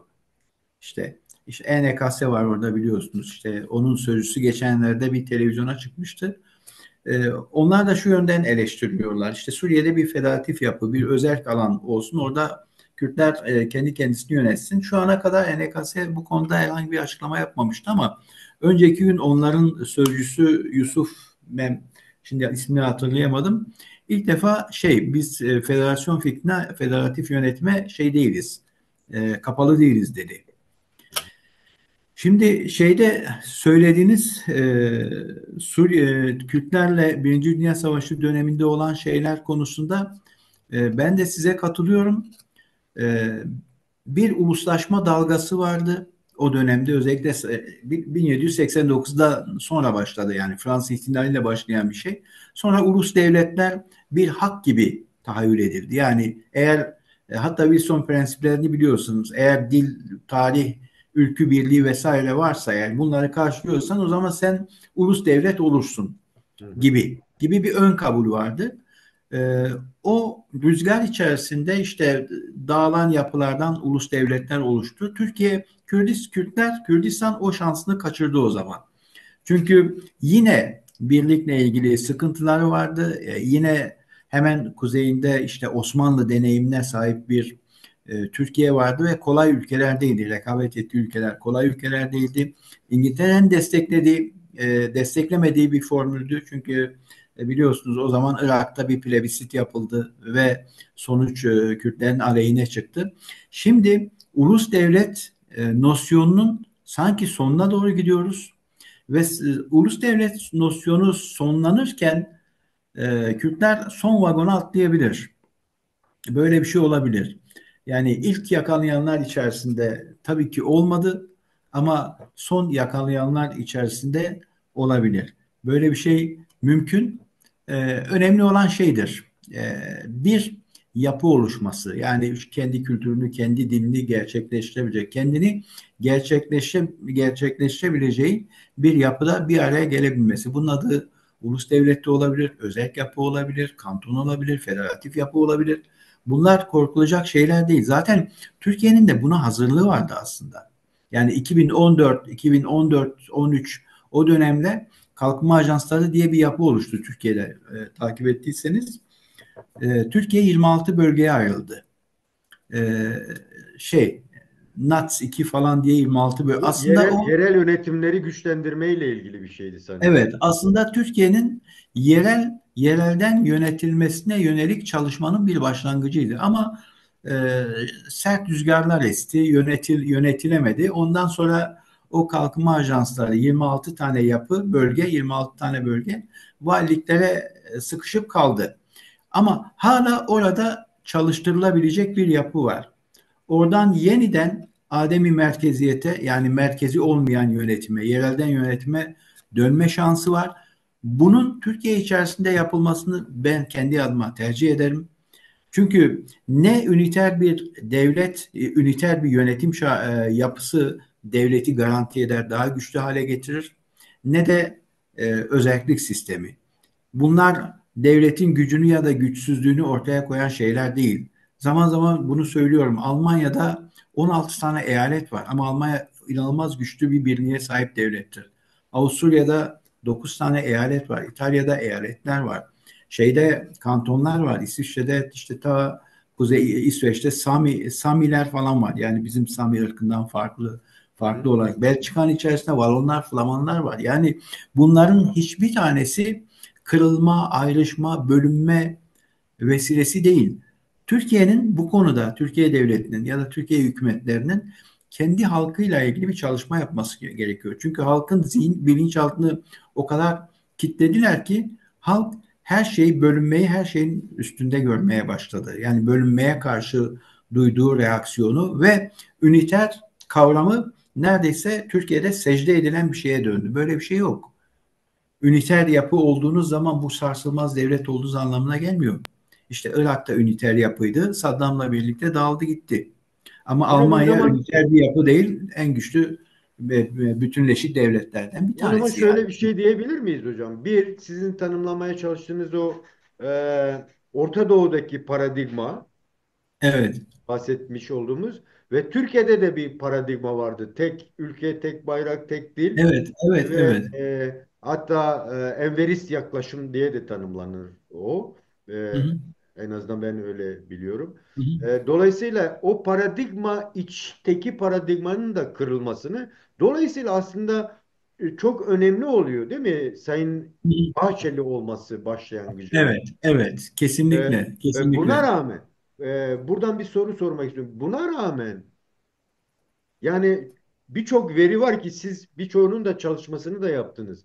Türkiye toplumunun bunları tartışma yerine yine bireyselleştirip bireyler üzerinden ve o tekçi yapıyı öyle bir şey ki yani tartışma ortamı bile yaratmayacak kadar Evet, üretimsiz kalıyor. Neden? Bu konuda evet. yani o birikim var Türkiye'de. Yani Aydın'ı da var, Var, var. STK'ları da Tabii. var. Ama söz söyleme bu kadar mı zayıflatıldı? Sadece devlet Evet. baskısıyla ilgili olmaması Tabii, gerekiyor diye tabii. düşünüyorum. Yani Siz, otosansür çok mu yaygın? evet. Bilmiyorum bu konuda bize Size ben enteresan istiyorum bir şey ki söyleyeceğim. biz sadece İlginç bir, Kürtlere konuşmuyoruz. Türklerle de tabii, diyalogun tabii. olması gerekiyor. Aynen. Şimdi Türkiye'deki yapıyla ilgili, yani Türkiye'deki beşeri yapıyla ilgili, sosyolojik yapıyla ilgili ilginç bir şey söyleyeyim. Türkiye aslında yönetilmesi bu açılardan. İşte barış sürecidir, Kürt meselesidir vesaire, yeni yönetim yapılarıdır, ademi merkeziyettir ya da işte adını dilsel özellik dersiniz, bölgesel özellik. Yani bunların şeyi var. Muhtelif yolları, yöntemleri var. Bunların tartışılmasında en fazla, en az reaksiyon gösteren ülkelerden biri Türkiye olabilir. Türkiye halkı olabilir. Başta söylediğimiz şeyden dolayı. Çünkü bilinç altında çok fazla şey var, yük oluştu. Bu biraz da devletin, siyasetin kendi ihtiyaçlarından kaynaklandı. İşte şiddetin toplumun kanallarına inmesine müsaade edildi stratejik bir şekilde, diziler üzerinden vesaire. Şimdi böyle olunca Türkiye insanı için biz şunu söyleyemeyiz. İşte güçlü bir entelektüel altyapısı var ya da güçlü bir kültürel birikime sahip. İşte siyasal perspektifi güçlü, siyasi analizler. Türkiye'de ortalama insan için bunu söyleme şansımız yok. Başta söylediğim şey, Türkiye'de böyle bir background olmadığı için daha çok düğmeler üzerinden, yani öfke, nefret vesaire, bu tip öfkeler üzerinden harekete geçirilen milyonlarca insan var. Türkiye'de çok ama çok güçlü bir damar var, onu söyleyeyim. Ama bu damar muhalif olduğu için sürekli dışarıda bırakılmış. Mesela Türkiye çok görkemli bir direnç gösterdi. Gezi inanılmaz bir şeydi. Türkiye'de bu özle var. Ama gezi potansiyelini, hadi nüfusa şey yapalım, oranlayalım. Bu profildeki insan Türkiye nüfusunun %10'u bile değil. Asla değil. Önemli olan o %90. Ve %90'ın yönetilmesi de tamamen iktidarın elinde. Onun için Devlet Bahçeli'nin yaptığı o açıklama çok uç bir açıklamaydı. Bilinçaltına yönelik. Orada çok ciddi angajmanlar yok bilinçaltında. Çok ciddi kültürel birikim yok. Çok ciddi siyasal analiz yeteneği yok. Türkiye insanı şeydir. Hani standart bir insandır. Milli irade insanıdır. Eğer zaman zaman bunu iktidar da dillendirir, hükümet de, Erdoğan da çok söyler. Bizim için önemli olan milli irade. Milli irade ne demektir hocam? Birbirine benzemiş çok sayıda insan topluluğu. Yani devletin gösterdiği doğrultuda düşünebilen, bakabilen, algılayabilen ya da algılarının o yönde oluşması sağlanan çok büyük kitleler. Buna milli irade denir. Mesela Gramsci, değil mi? Gramsci diyor ki devlet rıza oluşturur. Bu çok Evet. güzel bir şey. Ve şu anda Gramsci Türkiye'de yaşıyor. Türkiye'de ve en çok onu yaşatan da Erdoğan iktidarı. Evet. Çünkü her gün sürekli kitlenin rızasını üretiyorlar. Bir rıza üretiyor, o üretilen rıza üzerinden kendi iktidarını tahkim ediyor, değil Bu mi? aynı zamanda dönüşümü de engelleyen bir potansiyel içeriyor. Engeller ama eğer rıza üretme mekanizması iktidarın kendi elindeyse, tek elindeyse ki öyle, o zaman iktidarın siyasal tercihlerinde bir dönüşüm, değişim olduğu zaman o rızayı tersten üretebilirsiniz. Çünkü Şimdi aynı toplum bizi Suriye'ye götürdüğümüzde SMO'nun oluşumuna kadar götürüyor. Çünkü yani tabii, sadece yani hem Türkiye'den insanlar var hem Türkmenistan'dan tutun bilmem birçok ülkeden tabii. e, Kırgız var, Türkmen var, şey. yani toplumsal yeniden üretimin yöneldiği alan farklı hale geliyor. Yani işte o camideki namaz gibi. Yani biz bir hedef belirlenmiş. Şu an toplum onunla Tabii, oyalanıyor gibi. Dolayısıyla yani hem bu hız hem bu köreltme noktalarına bakıldığı zaman yani bu sürecin tamamlanma olasılığı dış güç demiyorum. Dış dinamiklerin etkisine mi bırakılması gerekiyor? Bu konuda çünkü buradan şeyi sormak istiyorum. Kürtler kendi aralarındaki bu dinamizmi yakalayabilme olasılığı var mı? O birikimleri var mı? O destekleri var mı? Bu konuda neler söyleyecek? şimdi Kürtler, Türkiye'deki Kürtler için e, söyleyebilirim. Daha muhalif olmanın avantajları var aslında. Daha muhalif olmak belki sizin zihninizde, bilincinizde o kilitlerin çok fazla olmamasına da yol açıyor. Bu muhalif kimlik bir avantaj. Ama devlette Kürtlerin Türkiye'deki ortalama bilinçten farklı bir bilince sahip olduğunu biliyor. Biz de bu toprakların insanıyız. Biz de burada biçimlendik, şekillendik. Üç aşağı beş yukarı birbirimize benziyoruz. Ama farklarımız da var. Mesela bir Diyarbakır bakışı farklıdır. Diyarbakır derken bölge illerini temsilen Diyarbakır bakışı diyorum. Ama devlet de bu bakışın farklı olduğunu farkında. O zaman ne yapıyor? Kendi araçlarını tekrar çalıştırmaya başlıyor. Nedir kendi araçlarının çalıştırılması? Mesela biraz evveliyatı eskiye gideceğiz ama bölgede bir Hizbullah yapısının oluşturulması. Yani ondan sonra o Hizbullah yapısının gerçek Hizbullah gibi olması için çalışması. Onların İran'a gönderilmesi. İran'da işte gerçek Hizbullah'la bağ kurmaları, gelmeleri, işte bir siyasal partiye dönüşmeleri. Şu anda Diyarbakır örneğinde özelinde söyleyeyim. E, DEM Parti'nin oy oranı %70, Hüdapar'ın %8.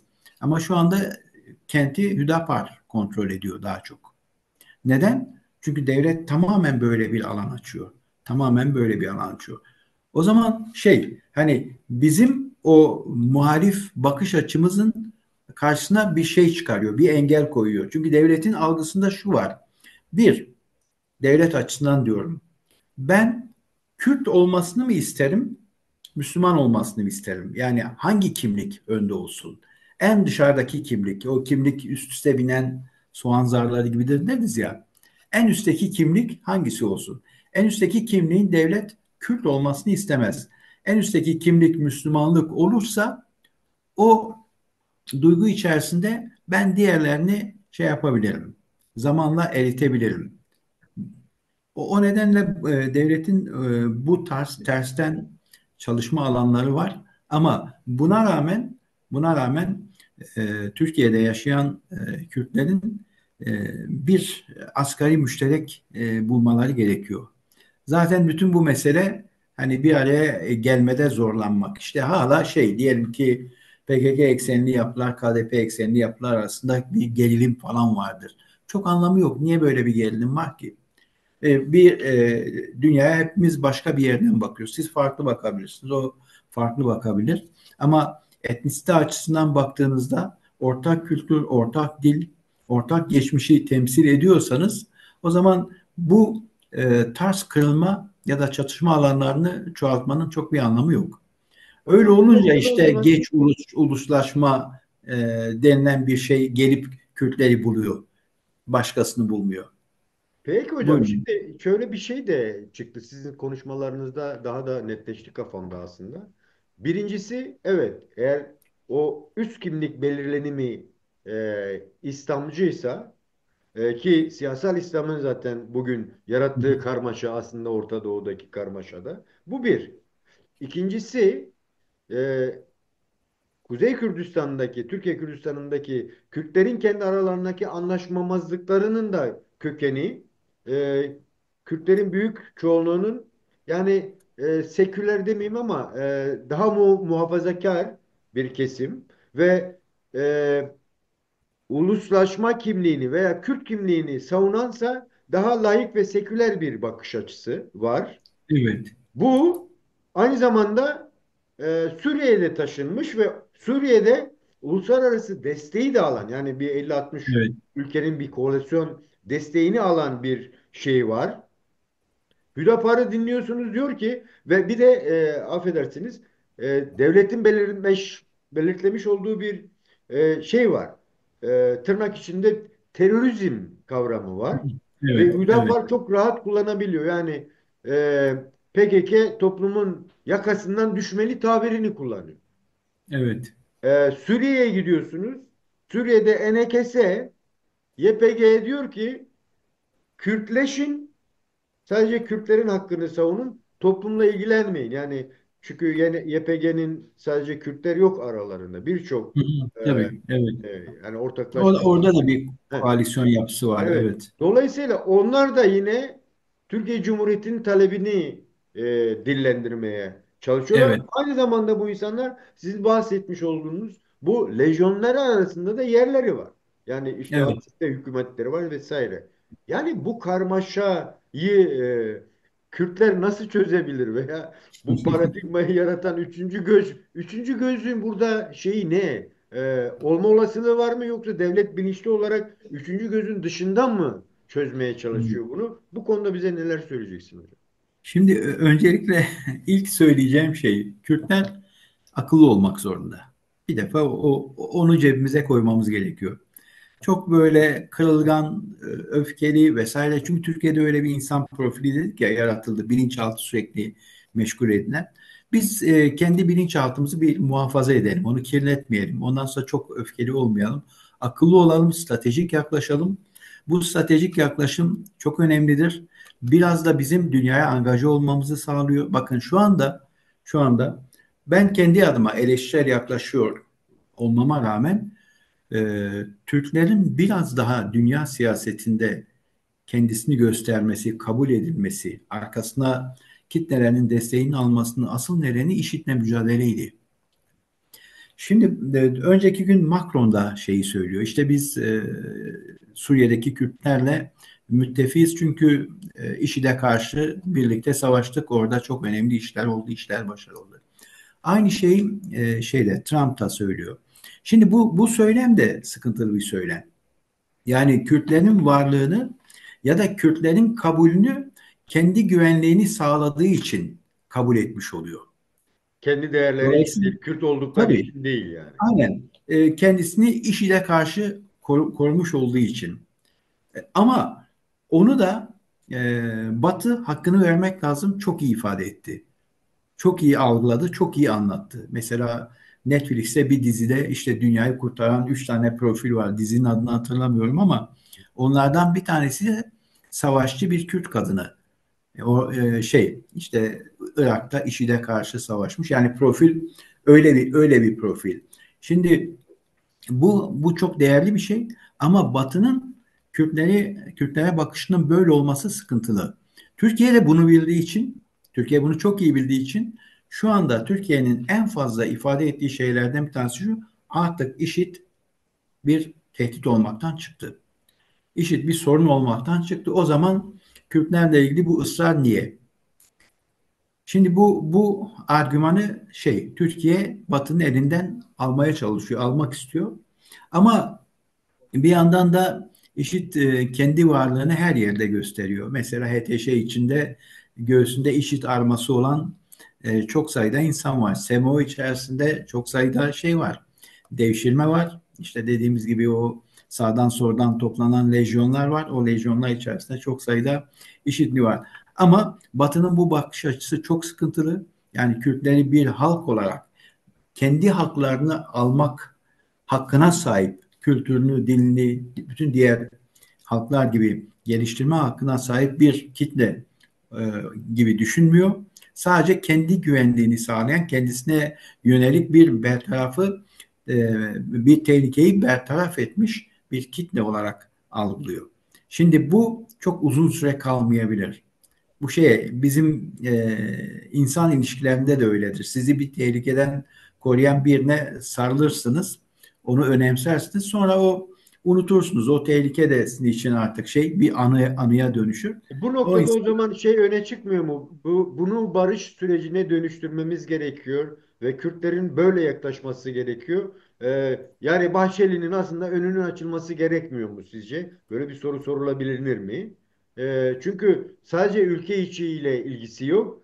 evet, Kürtlerin doğmaktan gelen aynı yaşadıkları coğrafyada özgür bir yaşam oluşturmanın da bir temel argümanı haline gelmiş oluyor bu evet, noktada. Yani tamam Türkler diyoruz ama devlet öncelenmiş durumda. Kürtler bunu nasıl tamam akıllı olmak bir yana ne bileyim işte muhatap oluştururken, gruplar oluştururken ne bileyim işte muhatapların tartışma konularını bunu nasıl yapmalı Kürtler? Yani yine Kürtler mi işin yürütücüleri konumuna gelmiş olacak? Eğer öyleyse şey sorusunu da eğer güvenlik içinse Batı'nın bakışı Kürtler yine mi 75 döneminde yine nasıl ki baba barınağı evet, terk edildi evet, acaba evet. terk mi Cezayir edildi? Anlaşması Çünkü vesaire. Trump Evet. geliyor. Yani böyle baktığımızda neler anlatacaksınız bize hocam?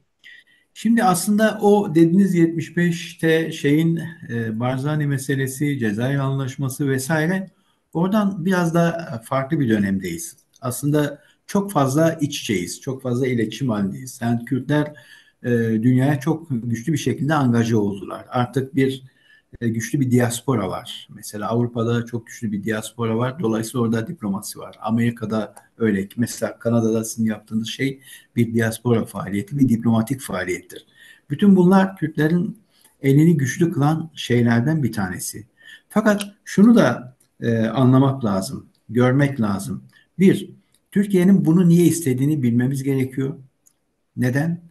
Eğer Türkiye sadece ve sadece Suriye'de kendisine yönelik bir tehditten dolayı Kürt meselesine elini atıyorsa buradaki samimiyet sorununu da görmemiz gerekiyor. Burada ciddi bir samimiyetsizlik daha doğrusu sorunu var.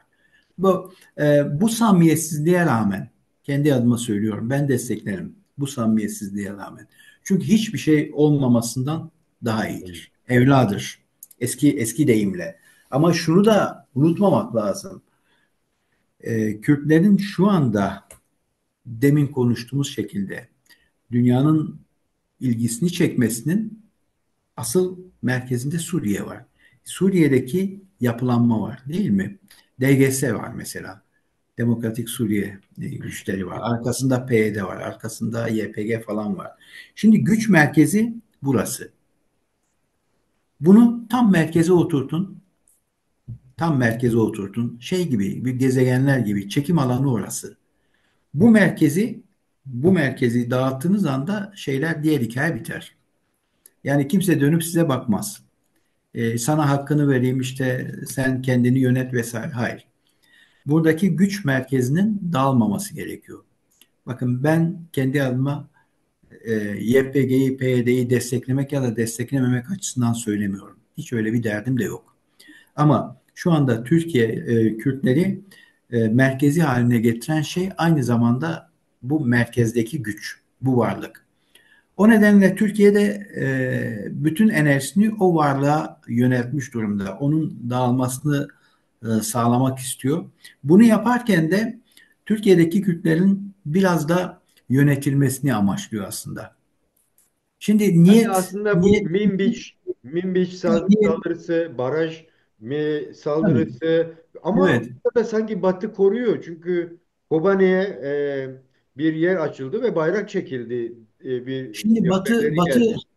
Batı koruyor. Ben demin dediğimde her şey Kürtlerin akıllı olması gerekiyor dedim. Emin olun bu öylesine bir şey değil. Öylesine bir sözcük değil. Kürtler şimdi ben büyük harflerle altını çize söyleyeyim. Kürtler akıllı olmak zorunda. Bu bizim en güçlü silahımız olacaktır. Biz akıllı olmak zorundayız. Çünkü karşımızda stratejik hamleler var, büyük devletler var, güçlü yapılar var, teknolojisi yüksek donanımlı şeyler var, askerler, ordular var. Bütün bu yapı içerisinde her şeyi kullanabilmekle, bütün araçlara ihtiyacımız var. Yani stratejiye de ihtiyaç var, teknolojiye de ihtiyaç var, silahlı yapıya da ihtiyaç var. Bir silahlı yapı niye tasfiye edilsin? Eğer bir silahlı yapı Türkiye'nin söylediği gibi tasfiye edilmesi gerekiyorsa evet olabilir. Ama diğer silahlı yapının da tasfiye edilmesi gerekiyor. Yani orada terörist dediğin bir yapıya silahlarını bırak diyorsun. Sonra tamamen toplama, devşirme bir yapının elinde 60 bin kişilik gücün elinde silah olacak. Yok böyle bir şey. Bu doğru bir şey Böyle değil. saldıracaksın, evet. Tabii böyle bu doğru bir şey değil. Ve Türkiye'nin o konuda çok enteresan politikalar olduğunu da düşünüyorum. Çok enteresan politikalar. Belki e, Türkiye'de meseleye böyle bakıldı mı çok emin değilim ama hani burada paylaşmış olalım. Yani ben Hakan Fidan'ın konuşmalarından çıkarıyorum. Biraz da istihbarattan geldiği için Hı. hani dedim ya elini gösteriyor. Biraz hem istihbarattan geliyor hem de Türkiye'nin hariciye geleneğinin dışında yani orada eğitimli hariciyecilerden falan değil. O nedenle elini gösteriyor. Ben ne görüyorum biliyor musunuz? Bir dün yaptığı bir konuşmada diyor ki HTŞ ile konuştuk diyor. HTŞ etkisiz hale getirecek PYD'yi. Onlar yapacak. Peki onlar yapmazsa ne yapacaksınız dedi. Siz mi yapacaksınız? İşte bakacağız onları falan bir şeyler yapacağız. Daha önce de Amerika'ya rağmen yaptık vesaire dedi. Şimdi burada enteresan bir fikir var. Bu işin ana fikri ne biliyor musunuz? Ana fikir şu, size şunu söyleyeyim. HTŞ ile PYD arasında bir çatışma olduğu zaman zarar gören kim olur sizce? Kim zarar görür? Ateşe zarar görür. Şukur. HTŞ zarar görür. Yani PD ekseninden bakmak ya da bakmamak açısından değil. Bir Evet. tarafta nispeten teknolojisi daha iyi 70-80 bin kişilik bir kuvvetten söz ediyoruz. Diğer tarafta 20 bin kişilik bir kuvvet var. İşte yolları açılmış Şam'a kadar deyim yerindeyse Parantez önleri açılmış. içinde de en az 1000 sortelik bir İsrail saldırısı görmüş. Evet, evet. Silahtan arındırılmış bir ve Peki, eski adıyla terörist, IŞİD'ci. evet, Yani çok tabii karmaşık bir şey. Evet. karmaşık bir yapı. Şimdi soru şu. Dedik ya böyle bir çatışma halinde kırılan HTŞ olur daha çok. Bir matematiksel bakarsak bu zarara bu iki yapıyı çarpıştırdığında zarara 100 birim dersek 100 birimlik bir zarar oluşur dersek bu 100 birimlik zararın 70 birimi en az HTŞ'de olur. 30 birimlik tarafı da en az PYD tarafında olur. Değil mi? Evet. Peki arada kim kalır? Böyle bir durumda kim avantajlı olur? Size soruyorum. Ha, bana mı Ne söylüyorsun? dersin? Evet. Kim avantajlı olur? Ne dersiniz? Yani Kürtler avantajlı olur bence. Hayır, Kürtler orada kırılıyor. Yani Yok, Kürtler de güç HDP kaybediyor. kırılıyor. %30, Kürtler HTŞ %70 güç kaybediyor. Bakın orada kim olacak biliyor musun? SMO. SMO. Yani zaten burada dıştan yani bu o bahsetmiş olduğunuz konferansa çağrılmamalarının da bir şeyi aslında değil mi? evet. Şimdi Türkiye'nin arka planda böyle bir hesabı da var. Demin dedim işte Hakan Fidan elini gösteriyor. Ben onun elinde bunu gördüm. Yaptığı konuşmalarda, konuşma içerisindeki asabiyetinden, zaman zaman kopmasından, işte gerginliğinden falan Türkiye'nin böyle bir hesabı olduğu da görülüyor. Yani HTŞ ile PYD'yi kafa kafaya vuruştur. Çünkü HTŞ artık Türkiye'nin kontrol edebileceği bir yapıda değil. O yapı olmaktan çıkıyor. Mesela gidip Kaysun Dağı'nda çay içersiniz ya da gidip şeyde Emevi Camii'nde namaz kılarsınız. Ama ilk dış ziyaretini Arabistan'a yapar. Değil mi? Evet. Suriye işte HTŞ hükümeti oluşturduğu hükümetin ilk resmi ziyareti Arabistan'a yapıldı. Şu anda Türkiye ile Türkiye'deki basının medyanın söylendiği kadar bir yakınlık yok. Ama HTŞ'nin yerine SMO'yu koyun. Yani SMO'nun ilerlediğini ve Şam'ı aldığını, yönetimi aldığını düşünün. O zaman kontrol çok büyük oranda Türkiye'de olacaktı. Şimdi bundan Şimdi hareketle Türkiye'nin ben aslında Suriye, EŞET'nin Şam'a kolayca gidişini ben şöyle yorumlamıştım. Katılmayabilirsiniz tabii. EŞET orada olmak zorunda. Çünkü Türkiye'yi de kurtarma operasyonu bu aslında. Yani evet, e, 50-60 binlik bir güç var. Düzenli evet, değil. Tamam belki silahlı Türkiye tarafından besleniyor vesaire ama e, yani o karmaşa Afganistan örneği var, ne bileyim işte Irak örneği var, işte Yemen örneği var. Dolayısıyla yani HŞT bünyesinde toplanabilir mi, toplanamaz mı tartışması. Aslında Avrupa'nın evet, yapmak istediği de bu. Biraz daha evet, işte yumuşatmaya çalışıyorlar evet, evet, Gülhane'yi diye düşünüyorum. Bunu doğru. bunu başarırsa Kürtler de kazanır mı ben ondan emin değilim işte. O nedenle Türkiye'nin Rojava'ya saldırısı bana biraz şey geliyor. Evet, Ters evet, geliyor. evet, Batı'nın yani Batı neden eğer öyleyse neden hava sahasını kapatma sürecini başlatmıyor? Irak gibi hatırlarsanız. evet, Ee, evet, bunda ne evet. dersiniz? Yani Suriye bu kadar karmaşayken e, ve Kürt sorununu şu an gerçekten Kobani'de mi çözülecek? Böyle bakabilir miyiz? Evet. Sayın Öcalan'ın burada etkisi ne olacak? Çünkü Bahçeli diyor ki gel çünkü bırakılmak istenen silah da aslında ABD'nin verdiği silahlar mı olacak? Kandil'deki silahlar mı olacak? Yani bunlar sorulmuyor gibime geliyor. Sorulmadığı için de işte biz diyoruz şu dem şöyle yaptı, Bahçeli Tabii. şöyle dedi gibi daha kısır tartışmalara. Bunu biraz açmanız mümkün mü sevgili Hı hı, hocam? tabii, tabii, tabii. Şimdi Suriye'de aslında bir statü oluşacak. Şu ya da bu şekilde. Şimdi Batı'nın istediği, aslında şeyin de istediği, İsrail'in de istediği HTŞ ekseninde olması. HTŞ ekseninde olması, HTŞ'nin işte güçlü bir yapıya dönüşmesi, oradan yeni bir Suriye yönetimi çıkması vesaire. Onlar da şunu biliyor. Kuzeyde kendileri için ciddi iki tane büyük tehdit var. Bir tanesi SEMO, bir tanesi PYD. Bunu böyle biliyorlar. Burada aslında arka planda dün Hakan Fidan da söyledi. Şu anda dedi Şam'la görüşüyorlar. PYD'yi kastederek. Şu anda Şam'la görüşüyorlar falan dedi. Şimdi Şey acaba havaalanında bütünleşik bir görüşülmüş galiba. evet. Bütünleşik bir yapı oluşturabilecekler mi? Mesela SMO kendisini HTŞ içerisine katacak mı? PYD katacak mı? Çünkü bunlar da konuşuldu. Hani o oluşturulacak yeni Suriye ordusunun bir parçasına dönüşsünler. Böyle bir şey olabilir, mümkün. Kötü de değil ama şöyle. Suriye'de yeni bir statünün ortaya çıkması lazım. Hiçbir şey yokken hadi ben geldim katıldım. Peki ne oldu şimdi? Suriye Esad'ın dönemindeki Suriye olmaya devam mı edecek? O zaman bütün bu savaş, çatışma, kayıp, on binlerce insanın kaybı, bunu nasıl açıklayacaksınız? Orada muhtemelen PYD'nin de talep ettiği, muhtemelen diyorum, eğer böyle bir silahsızlanma sürecine gidecekse, yani oradaki silahlı güçler Suriye ordusunu oluşturacaksa, o zaman Suriye'de bir statü ortaya çıkması lazım. Yeni bir yönetim ortaya çıkması lazım. Federal bir yapı ortaya çıkması lazım ve Türkiye'nin de bunu kabul etmesi lazım, sindirmesi lazım. Türkiye'nin kabul etmediği şey bu.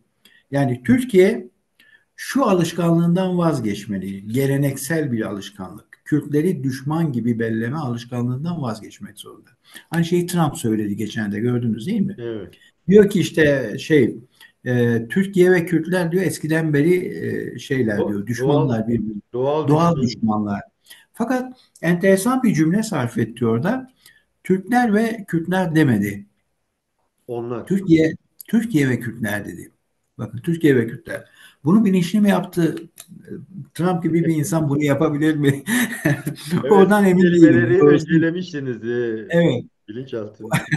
Hakikaten oradan emin değilim. Eğer tabii bu şu anda şeyle, yönetimle de görüşüyor. Çünkü en son kendisine sordular. Amerika askeri var orada 2000 tane. Siz 20 Ocak'ta başladığınızda onlar çekilecek mi? Dedi ki bunu Pentagon'la konuşacağım. Pentagon'a sormam gerekiyor. Bu daha Bu önce de şey demişti. Biz sonsuza kadar orada kalmayacağız gibi evet. bir Ama söylemi de şimdi var. bu cümleleri bana ilginç geliyor. İkinci döneminde öğrenmiş bir Trump geliyor. Öğrenmiş bir Trump. Yani ilk dönemindeki gibi böyle züccaciye dükkanına giren fil olmayacak sanki. Şunu söylemesi bile önemli. Bu işte Pentagon'un işi.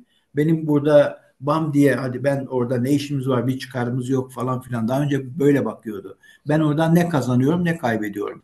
Hesabını bunun üzerinden yapıyordu. İş adamı gibi yapıyordu. Yani emlakçıydı birinci dönemde. Şu anda emlakçı değil.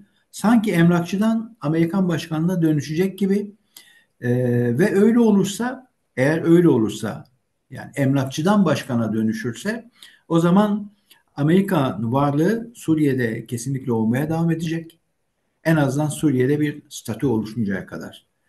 Öyle bir durumda da Amerika'nın biraz daha Türkiye'ye yakın olması gerekiyor. Yani Türkiye'yi dışlamaması gerekiyor. Çünkü Türkiye hala kaprisli, hala kırılgan, hala kendisini öfkesine teslim edebiliyor. İşte hep aynı örneği veriyorum. Dışişleri Bakanı e, şeyde titremiyor zangır zangır ama konuşmasındaki gerginliği hissediyorsunuz. Cümlelerindeki kaymayı hissediyorsunuz.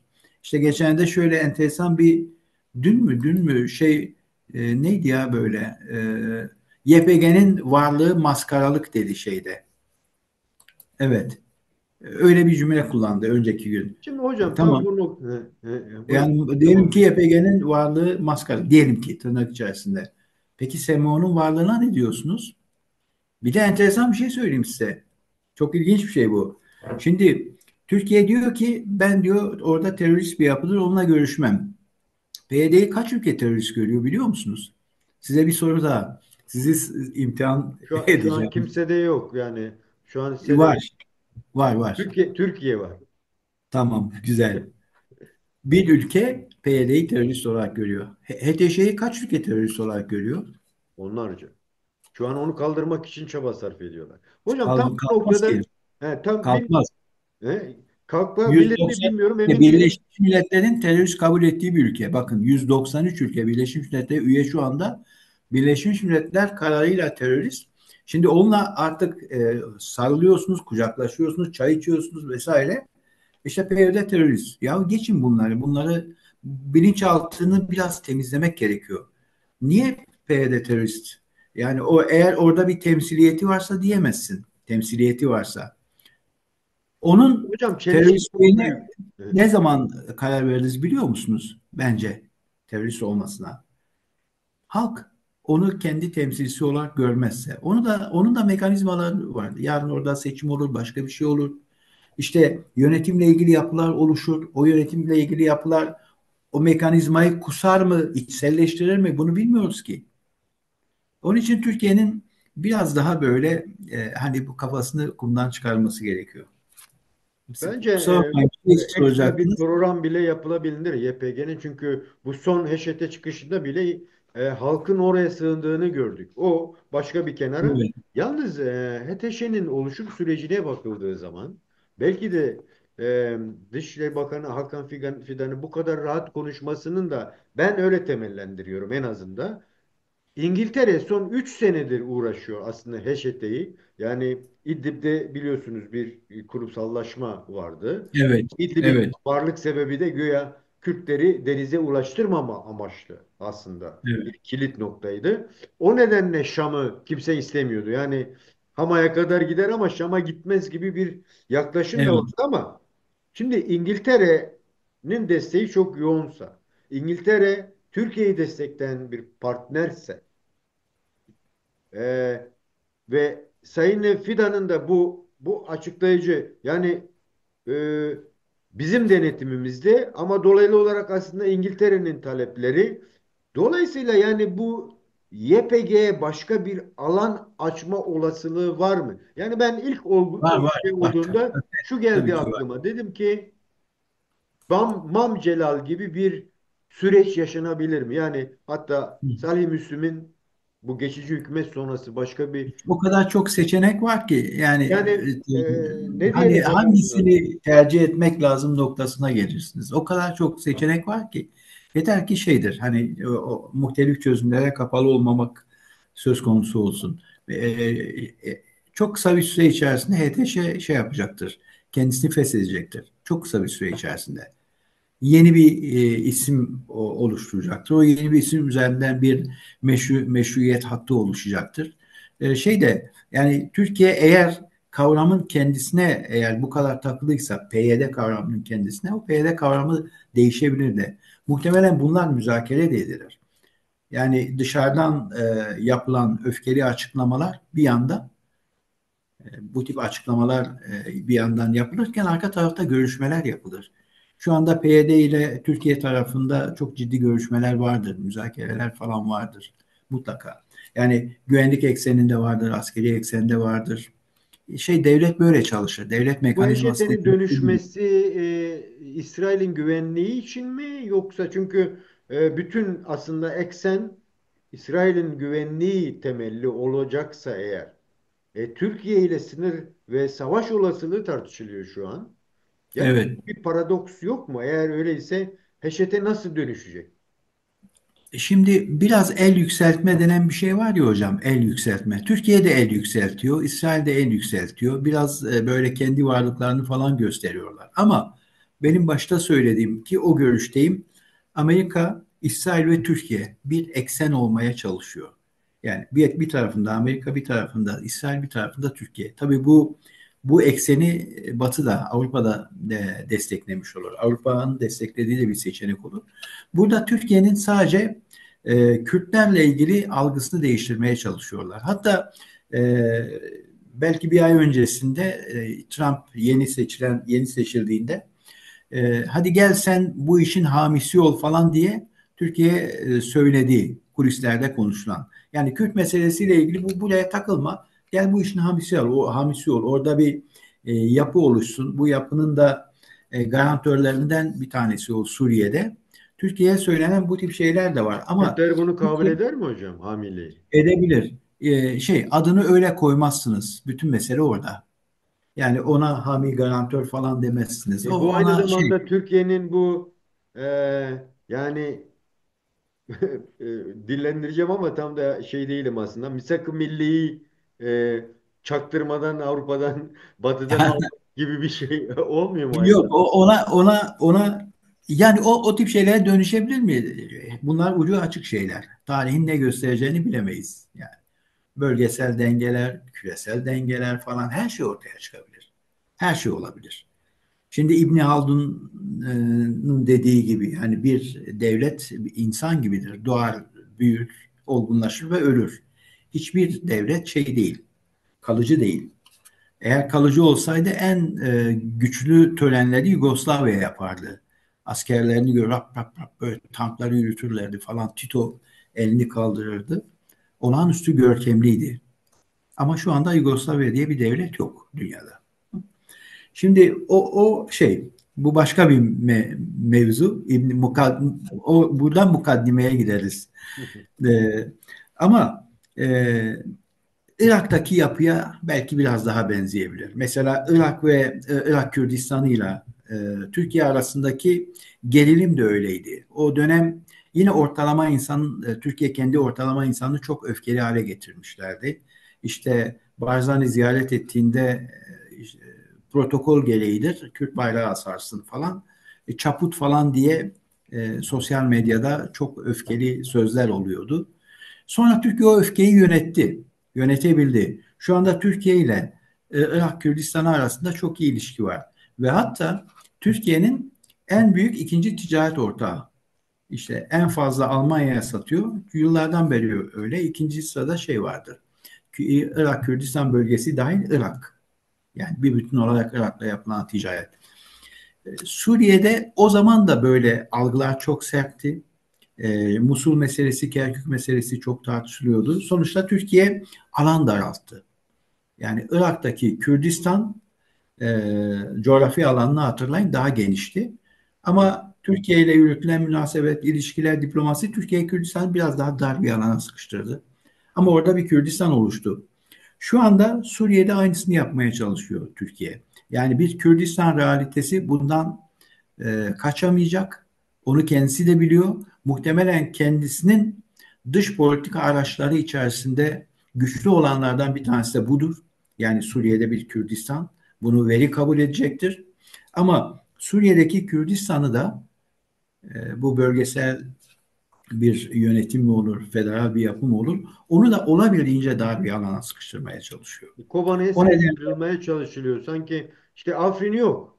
Yani Gresip'i yok olmayacak gibi. evet, evet. Yani bunlar da İşte şey diyor 30 tartışılmamak üzere. kilometrelik şey, Yani bir tampon bölge taraftan diyor. Kürtlerle Türkler birbirlerini yeniden üretmenin meşru kılmanın adımlarıymış gibi görünen bir taraftan yani YPG direniyor, meşruiyet kazanıyor. Türkiye Cumhuriyeti saldırıyor, kendi haklarının meşruiyetini kazanıyor. Ama Evet. e, böyle bakıldığı zaman sanki daha doğru tespitlerinize tam oturuyor gibi İsrail, Hı Türkiye, ABD hı. ekseni diye. Evet. E, Dolayısıyla yani bunun iç barışı kolaylaştıracak mı yoksa bu hızın sebebi de aslında Türkiye'de birçok adım atılabilir. Hani derler ya ya kardeşim bir taraftan sen kayyum atıyorsun. e, Bir taraftan belediyeyi bilmem ne yapıyorsun. Bir taraftan savaşıyorsun. Bir taraftan da yani barışmaya çalışıyorsun. E, Anayasanı yap her şey bitsin gibi yaklaşanlar da var. Yani sanki bir Tabii. anayasa değişimiyle birçok şey bu hızla çözümlenebilir de diyor. Ama sanki Orta Doğu çözümlenmeden de farklı bir o şey ortaya çıkmayacak gibi. Ne dersiniz hocam? Şimdi Türkiye'nin ayağında da büyük bir zincirdir bu şey. Suriye meselesi, Orta Doğu meselesi, Kürt meselesi. Kürt meselesinden dolayı hepimiz yoksullaşıyoruz. Yani Türkiye'deki Kürtler de Türkler de. Herkes yoksullaşıyor. Evet. Çünkü mesela SMO dediğimiz yapıya bakın. 60 bin kişi diyoruz. Bunlar paralı asker. Şimdi bunlara yıllardan beri şey maaş ödeniyor. Hatta yanılmıyorsam New York Review diye bir gazete var. O bir muhabiri gidip SMO e, birlikleri içerisinde röportaj yapmıştı. Oradan bir haber yapmıştı. O haberden anlıyoruz ki işte Türkiye diyor ayda şu kadar para ödüyor. İşte başta kişi başına 300 dolar ödeniyor da sonra dolar meselesi sıkıntı oldu. Dolar arttıkça miktar azaldı. 100 dolara indi. Sonra biliyorsunuz İdlib'de Türk parası convertible olmaya başladı. Yani orada Türk parası kullanılmaya başladı. Şeyde Suriye parası geçersiz oldu. Öyle olunca Türkiye maaşları TL üzerinden ödedi. Şimdi bütün bunlar bizim çok istisnai bir enflasyonumuz var ya. Evet. Bakın nereden bakarsanız en az enflasyon üzerindeki baskının %10'u Suriye'den geliyordur. En az. Orada 50 bin, 60 bin orduyu sürekli beslemek. Sadece maaş değil, lojistiğini düşünün. Tabii. Altyapısının lojistiğini, oraya transfer edilen şeyleri, teçhizatı vesaire, Hayır, bir yemesi, de içmesi. bir ilmiş gibi yani işte valiahtı, Tabii. üniversite Valiatı, kuruyor. tabii, tabii. Yani bütün bunların maliyeti Türkiye'yi aynı zamanda yoksullaştırıyor. 2013 yılına gidiyorsunuz. 2013 yılında bundan 10 sene önce, 12 sene önce Türkiye kişi başına gelirde o şeyi aşıyor. 13 bin doları falan buluyor. 13 bin 500 doları buluyor. Sonra bakıyorsunuz ki geliyorsunuz 12 sene sonra daha yoksulsunuz. Şimdi bu yoksulluğu izah etmenin bir yolu olmalı. Bunlardan bir tanesi de oradaki yüklerdir. Türkiye'nin bu yükleri de üzerinden atması gerekiyor. Bunlar kolay değil. Ve bir de başka bir şey söyleyeyim. Burada çözümü oluşmasını sağlayacak en önemli şeylerden bir tanesi samimiyet. Bu meselede bütün tarafların samimi olması gerekiyor. Bu meseleye başka şeyleri tahvil etmemek gerekiyor. Şimdi ortaya bir Kürt barış süreci denen bir şey atıldı. Herkes bir kıyısından ondan bir şey bekliyor. Şimdi onu bir pasta gibi düşünün. Herkesin oradan beklentisi var ya. Herkes o payını alsa çekilse ortada bir şey kalmayacak. Barış diye bir şey kalmayacak. Erdoğan'ın bir beklentisi var. Bir daha seçilmek istiyor. Erdoğan bir daha seçilmesinin yegane yolunun barış sürecinden geçtiğini biliyor. İşte orada bir konsensüs olacak, bir anayasa yapılacak. Anayasaya göre işte seçimler yenilecek. Erdoğan bir daha aday olma şansı olacak vesaire. Hani diyorlar ki Bahçeli konuşuyor, Erdoğan niye sessiz? Niye? Bundan dolayı sessiz. Topa giremiyor. Topa girdiğinde hemen Türkiye'deki muhalif kesim diyecek ki tamam, bunun nedeni anayasa değişikliği asıl, yani Kürt Hocam o meselesi. mu yoksa yani belki daha önce sormam gereken bir şeydi ama şimdi parlamento öncelendi ve tek Parlamento? parlamento öncelendi. Yani meclis Evet, dendi ki evet, olay meclisten çözümlensin ama evet, tek adam iktidarı söz konusuyken meclisin aslında çok da yaptırımı olmayan her ne kadar evet. çok yönlü şey olsa da dolayısıyla sen Erdoğan'ın suskunluğu aynı zamanda kolay reddi de getirmeyecek mi? Yani işte o masayı devirme sürecinde dedi ya benim haberim Evet, yok bunlardan diye. Yani evet, evet. böyle bir Şimdi, kolaylığı da getirir. Son olarak şunu sorabilir miyim hocam size? Eğer değişim ve dönüşümü sermayeden ayrı tutamayacaksa. Mesela Türkiye'deki o darbelerin bile süreci incelendiğinde sermayenin tavrının çok önemli olduğu ortaya çıkıyor. hı hı, Son 10 yıllık bir seçenekte sermaye de artık kendi doğal şeyini yitirdi gibi geldi bana evet, ülkede. evet. Onun bu barış sürecine katkısına dair var mı görüngülerin veya mutlaka olması Hı gerektiğini hı. söylediğiniz Şimdi yaklaşımlar var mı? Buna ne diyeceksiniz hocam? Şimdi barışla ilgili talep, adını barış olarak koymuyorlar. Koymasınlar. Çok da önemli değil. Herkes Evet, arkasından, çevresinden dolanmaya çalışıyor. evet, Bahçeli şey diyor işte, bu şey teslim olsun, hem ne yapsın falan gibi, öyle saçma sapan bir evet. retorik var. Çok da önemli değil. Çok da önemli. Bu bir niyet beyanıdır Çok sonuçta. takılmaması gerekiyor. Aynen, Doğru. aynen, çok takılmaması gerekiyor. Şeyde Erdoğan'ın sürecin dışında olması tamamen stratejik bir şey. Sürecin dışında gibi görünmesi, onu önce şey yapayım, yanıtlayayım. Çünkü zaten Bahçeli gelsin meclise dediği anda e, saray ya da tırnak içerisinde külliye meselesini dışarıda tutma üzerine konuşulduğu anlaşılıyor. Hı hı. Yani bu tercih bile ilk etapta meclis, yani neresi yıpratılacak? Meclis. Önce meclis yıpratılacak kamuoyu nezdinde. Çünkü tepki, öfke falan olacak ya. Hı hı. Önce meclis yıpransın. Çünkü meclis şu anda yıpranabilir. Mecliste kimin olduğunu bile bilmiyorsunuz. Yani Türkiye'nin idari yapısı çünkü değişti. Eskiden milletvekili önemliydi işte. Balıkesir yok, İzmir, Ankara milletvekilleri. Herkes onu isim isim bilirdi, giderdiniz, milletvekili üzerinden işler çözülürdü vesaire. Şimdi onların bir önemi yok, olmadığı için bir Erdoğan'ı korumanın stratejisi. Erdoğan'ı şöyle önce bir kenarda tutalım. E, Meclis evet muhatap olsun, bir tarafta meclis olsun, bir tarafta İmralı olsun, o ilk açıklamaya gidersek. Evet. Peki Erdoğan ne zaman denkleme girecek? Erdoğan henüz denkleme girmeyecek. Çünkü Erdoğan da 2013 yılında bu işin kolay olmadığını gördü. Şimdi Erdoğan açısından da bakmak gerekiyor. Erdoğan'ı akıllı olmaktan bahsediyorum. Bir kez daha akıllı olmaktan bahsedeyim.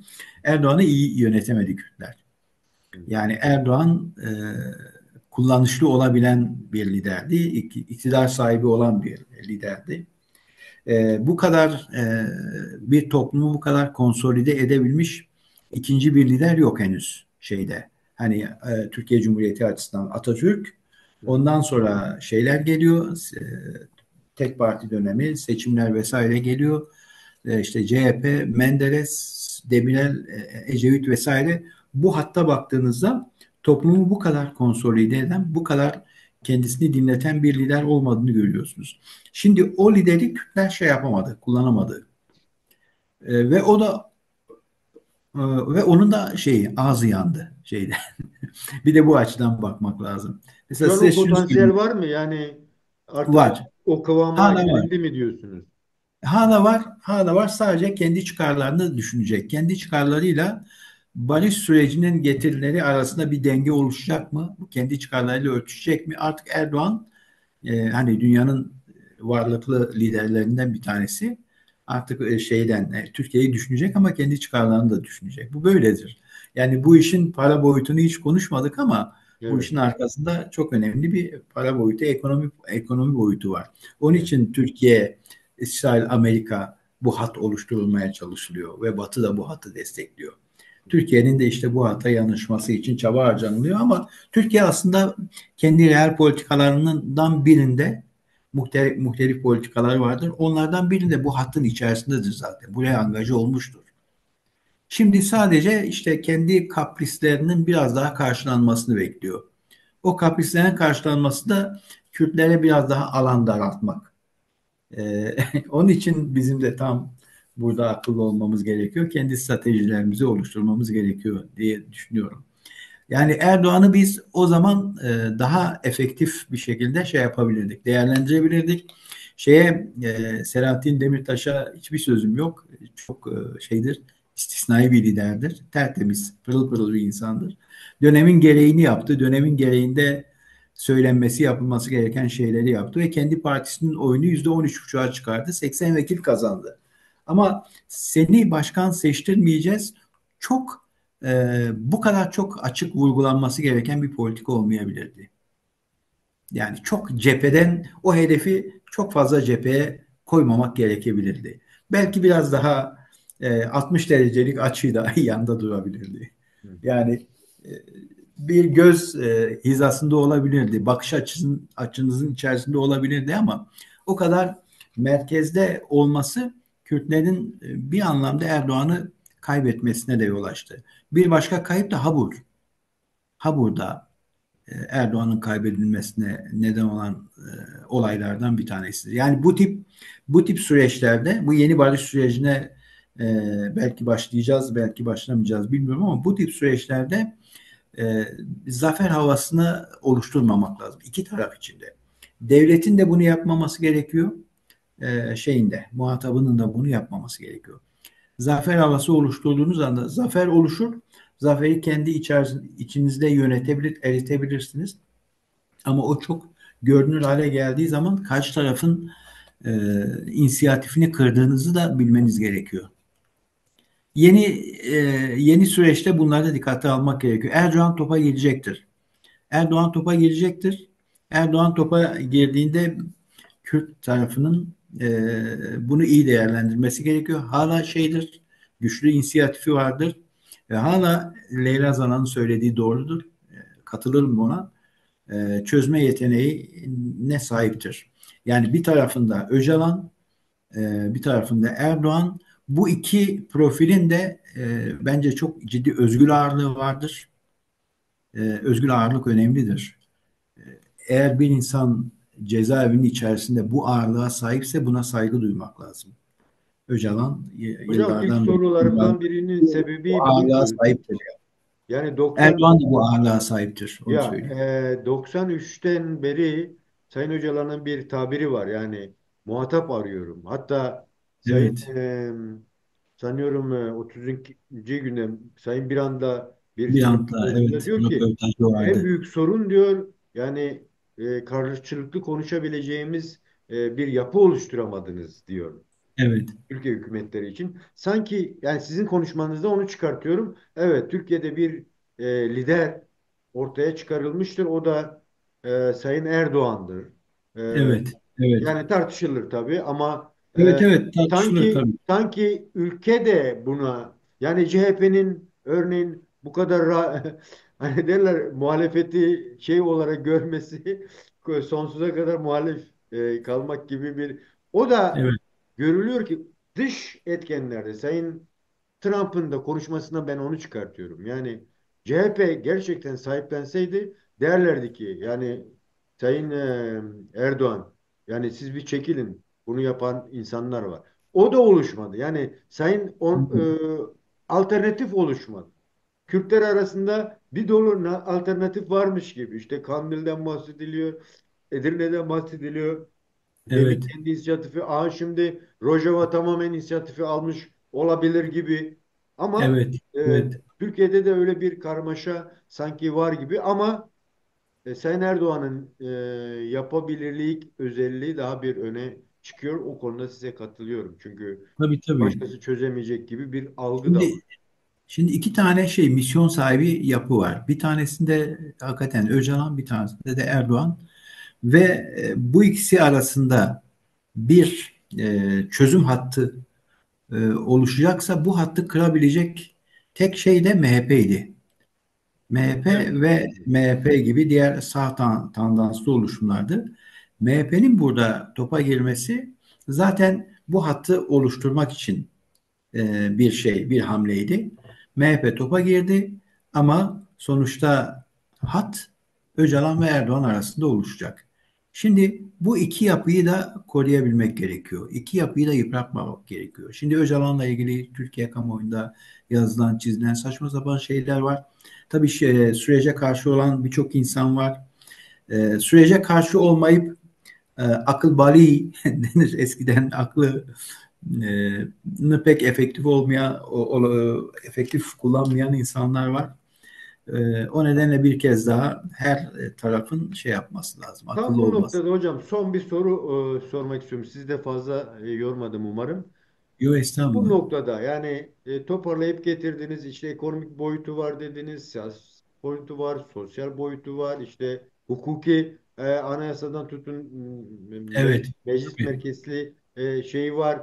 Ama sanki bir yakalanabilir bir bütünsellik de ortaya çıkıyor. Tam bu noktada Evet. yani sizin söylediğiniz gibi basının böyle bireyler üzerine yoğunlaşıp onların gündemden Evet. bırakıp arka planda göstermeme Türkiye toplumu bu ben ulaşabileceğini tahmin ediyorum ama daha rahat ulaşabilmesi için bu ortak yaşama başka neler yapabilir?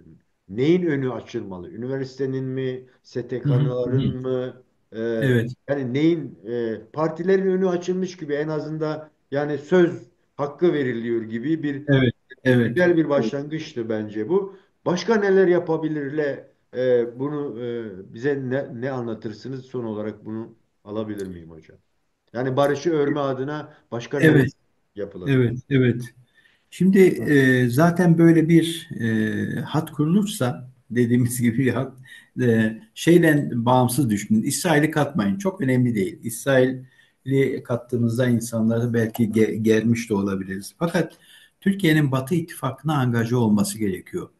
Türkiye eğer Batı İttifakı'na angaja olursa ki böyle bir niyeti vardı. Hani en başta da konuştuk. AK Parti'nin ilk yıllarında bu konuda ben süreçlerin içerisinde yer alan o zaman bir kamu çalışanı olarak söyleyeyim.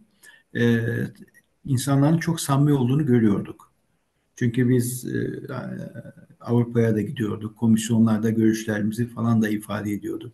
Hazinede bu konuda yapılan çalışmaları vesaire de görüyorduk. Yani Türkiye Batı ekseninden biraz ayrıştı, koptu.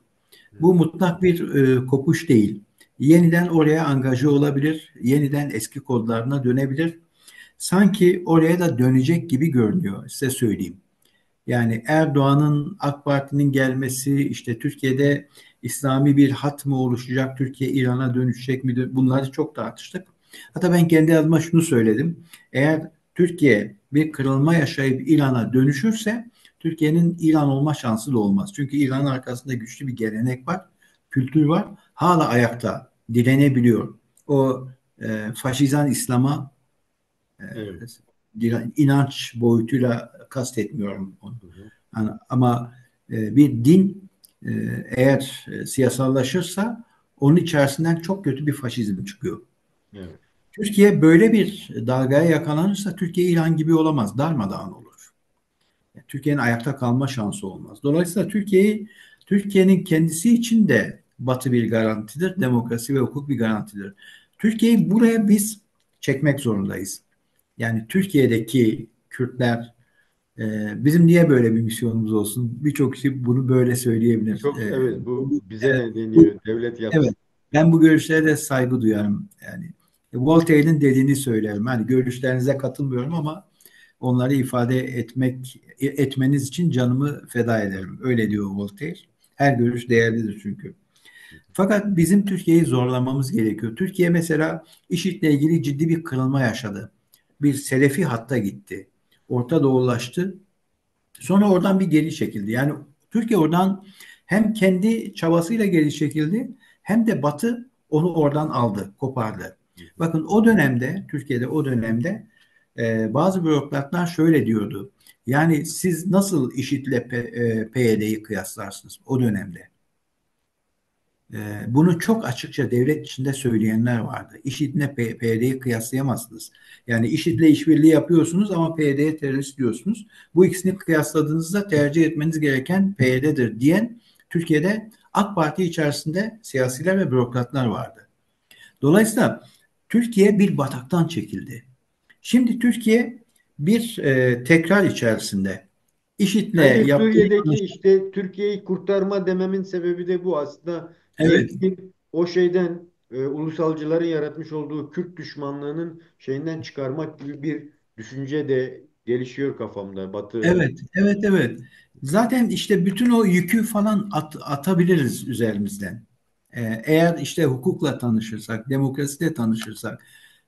Bu söylediğim sıradan sözcükler değil, emin olun. Ben bunun ne anlama geldiğini çok iyi biliyorum. Çok değerli. Her gün, her gün yolda karşılaştığım insanlarla bunu test ediyorum, görüyorum, gözlemliyorum. Size çok basit bir şey söyleyeceğim. Kanada'da yaşadığınız için benim ne demek istediğimi çok iyi anlayacaksın. Hangi kentte yaşıyorsunuz hocam? Sarnia diye bir Hani, küçük bir kent. Yani şimdi Toronto'dan uzakım ha. ben Ankara'da yaşıyorum. Burası başkent. Evet. Buranın da merkezi Kızılay'dır. Ankara'nın Evet. başkenti Kızılay. Ben Kızılay'dan her Kızılay'a indiğimde yolun karşısına geçmeye çalıştığımda kilitleniyorum.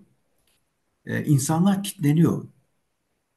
Çünkü çok basit bir kural var. Yolun sağını kullanacaksınız. Kendinize göre sağdan gideceksiniz. Türkiye'de insanlar kilitleniyor. Bir köprüde karşılaştığı iki inatçı keçi diye bir çocuk şarkısı vardır. Ve onlar şey yapıyorlar. Kafa kafaya giriyorlar. Geçemiyor çünkü. Biz Ankara'da, Türkiye'nin başkentinde Ankara'da, Ankara'nın merkezi Kızılay'da ışıktan geçerken kilitleniyoruz. Çünkü biz ışıktan geçmeyi bilmiyoruz. Bunu niye söylüyorum biliyor musunuz? Bu bizim gündelik hayatta karşılaşabileceğimiz en basit hak kavramıdır. Çok temel, çok basit. Yolun sağından gidersek, yolun sağından gelen insana yol veririz ve biz kendi yolumuzda gidebiliriz. Şimdi bu kadar hak kavramına yabancı insanlara biz hukuk, demokrasi falan diyoruz. Çok bir anlam ifade etmiyor. Türkiye'nin dönüşmesi, değişmesi derken bunu kastediyoruz. Ben kendi adıma. Evet. Tek tek bireylerin, algıların, inisiyatiflerin, bakış açıların, perspektiflerin, ırkçılığın, işte cinsiyetçiliğin vesaire bütün bunların söküp atılması gerekiyor. Yoksa bizim bu halimizin üzerine hukuk inşa edemezsiniz ki. Çünkü biz Evet. henüz yolda yürümeyi bilmiyoruz. İnsanlar hala Türkiye'de, Ankara'da yola tükürüyorlar, çöp atıyorlar. Burası bir çöplük gibi. bu kavramları istemek çok lüks olmamalı. Herkes için isteyebiliriz. Türkiye için de isteyebiliriz tabii ki. Kendimiz için istediğimizde Türkiye için isteriz. Türkiye için istediğimizde de kendimiz için istemiş oluruz. Yani bu kadar basit. Doğru. Bunlara tutunmamız gerekiyor. Hukuk, demokrasi, e, en zoru sosyalist olmak çok zor değil biliyor musunuz? Komünist olmak da çok zor değil. Çünkü e, totalci görüşleri yakalamak mümkündür. Ama demokrat olduğunuzda ya da hukuku içselleştirdiğinizde tamamen kendinizi dönüştürmüş oluyorsunuz. Hak kavramıyla tanışmış oluyorsunuz. Biz ona henüz aşina mıyız çok emin değilim. Hep Dolayısıyla beraber dengeleyici dönüşmemiz terazide, mümkün. terazide Evet, olunca daha da tabii, ilerlenmiş oluyor. tabii, tabii. Peki hocam. Böyle hep birlikte değişeceğiz. Yani bu Türkiye'deki gezi damarını asla unutmamak gerekiyor. Onu asla unutmamak. Orada çok güzel insanlar gördüm. Hayatımda hiç görmediğim kadar. Ve oradaki insanların çok büyük bir çoğunluğu Kürt meselesi konusunda asla değiller, kirli değiller. Bilinçaltlarında öyle kirlilik, pas, yok. Zincirler vesaire yok. O güzel insanlar için yapılabilir. Birlikte bir şeyler yapılabilir. Teşekkürler hocam. Değerli arkadaşlar, değerli dostlar, bugün barışı örme dosyamızın altıncısında çok değerli bir konuğumla konuştuk. Konuşulacak çok şey var, söylenecek çok şey var. Ama biz sadece uçları açmaya ve kendi ufuk açıcı görüşlerinden yararlanmak istedik. Değerli ekonomist Mehmet Aslan'la görüştük. Hocam son olarak yani unuttum sormayı, sizin önceleyip aklınıza gelmeyen son olarak neler söyleyeceksin ondan sonra programı sonlandıralım hocam. Vallahi en son barış meselesiyle ilgili. Şimdi yeniden bu hepimizi heyecanlandıran bir şey. Temkinli olmakla birlikte. Mesela sevgili Cuma Çiçek dedi. Devletin eli. İşte çok güzel bir metafordu. Devlet Bahçeli açıklama yaptığı zaman devletin eli falan dedi. Şimdi burada devletin eli var mı yok mu bilmiyorum ama e, bu elin uzanabilmesi gerekiyor. Bir defa Türkiye'de kabukları kırabilmek gerekiyor. Özellikle Türkiye'nin bunu yapabilmesi gerekiyor. Artık Türkiye'nin bu tip kaprislerle falan uğraşmaması gerekiyor. Benim onlardan istediğim biraz da bu tip şeyler. Kürt meselesini çok fazla bilinçaltlarına gömdüler. Oradan bir türlü çıkamıyorlar.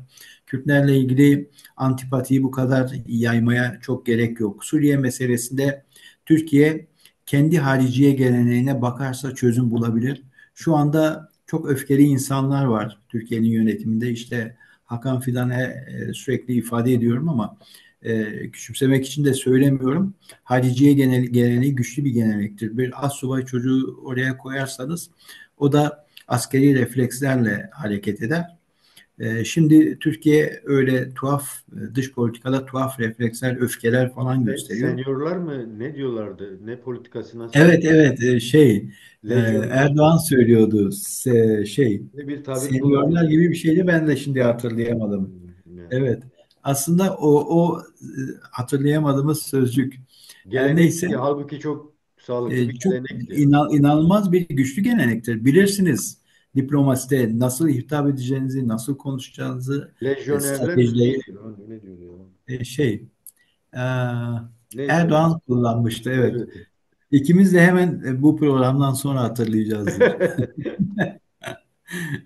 Evet, biraz o Türkiye'nin yapması lazım. Türkiye'nin de yani biz kendi beklentilerimizle ilgili konuşuyoruz ama Türkiye'ye söyleyeceğimiz sözler de olmalı. Çünkü biz burada yaşıyoruz aynı zamanda. Bu kabuğu bir kırmak gerekiyor. Ön yargıları bir aşmak gerekiyor. Bu ön yargıyla gidip Suriye'ye taşımanın bir anlamı yok. Peki hocam çok teşekkür ediyorum. Çok sağ olun. Görüşmek Ben üzere. teşekkür Hoşça ederim. kalın diyorum hocam. Sizi tanıdığıma da memnun oldum. Selamlar dostlara Kanada'da. Teşekkür ederim. Ben teşekkür ederim tekrar hocam. Hoşça kalın.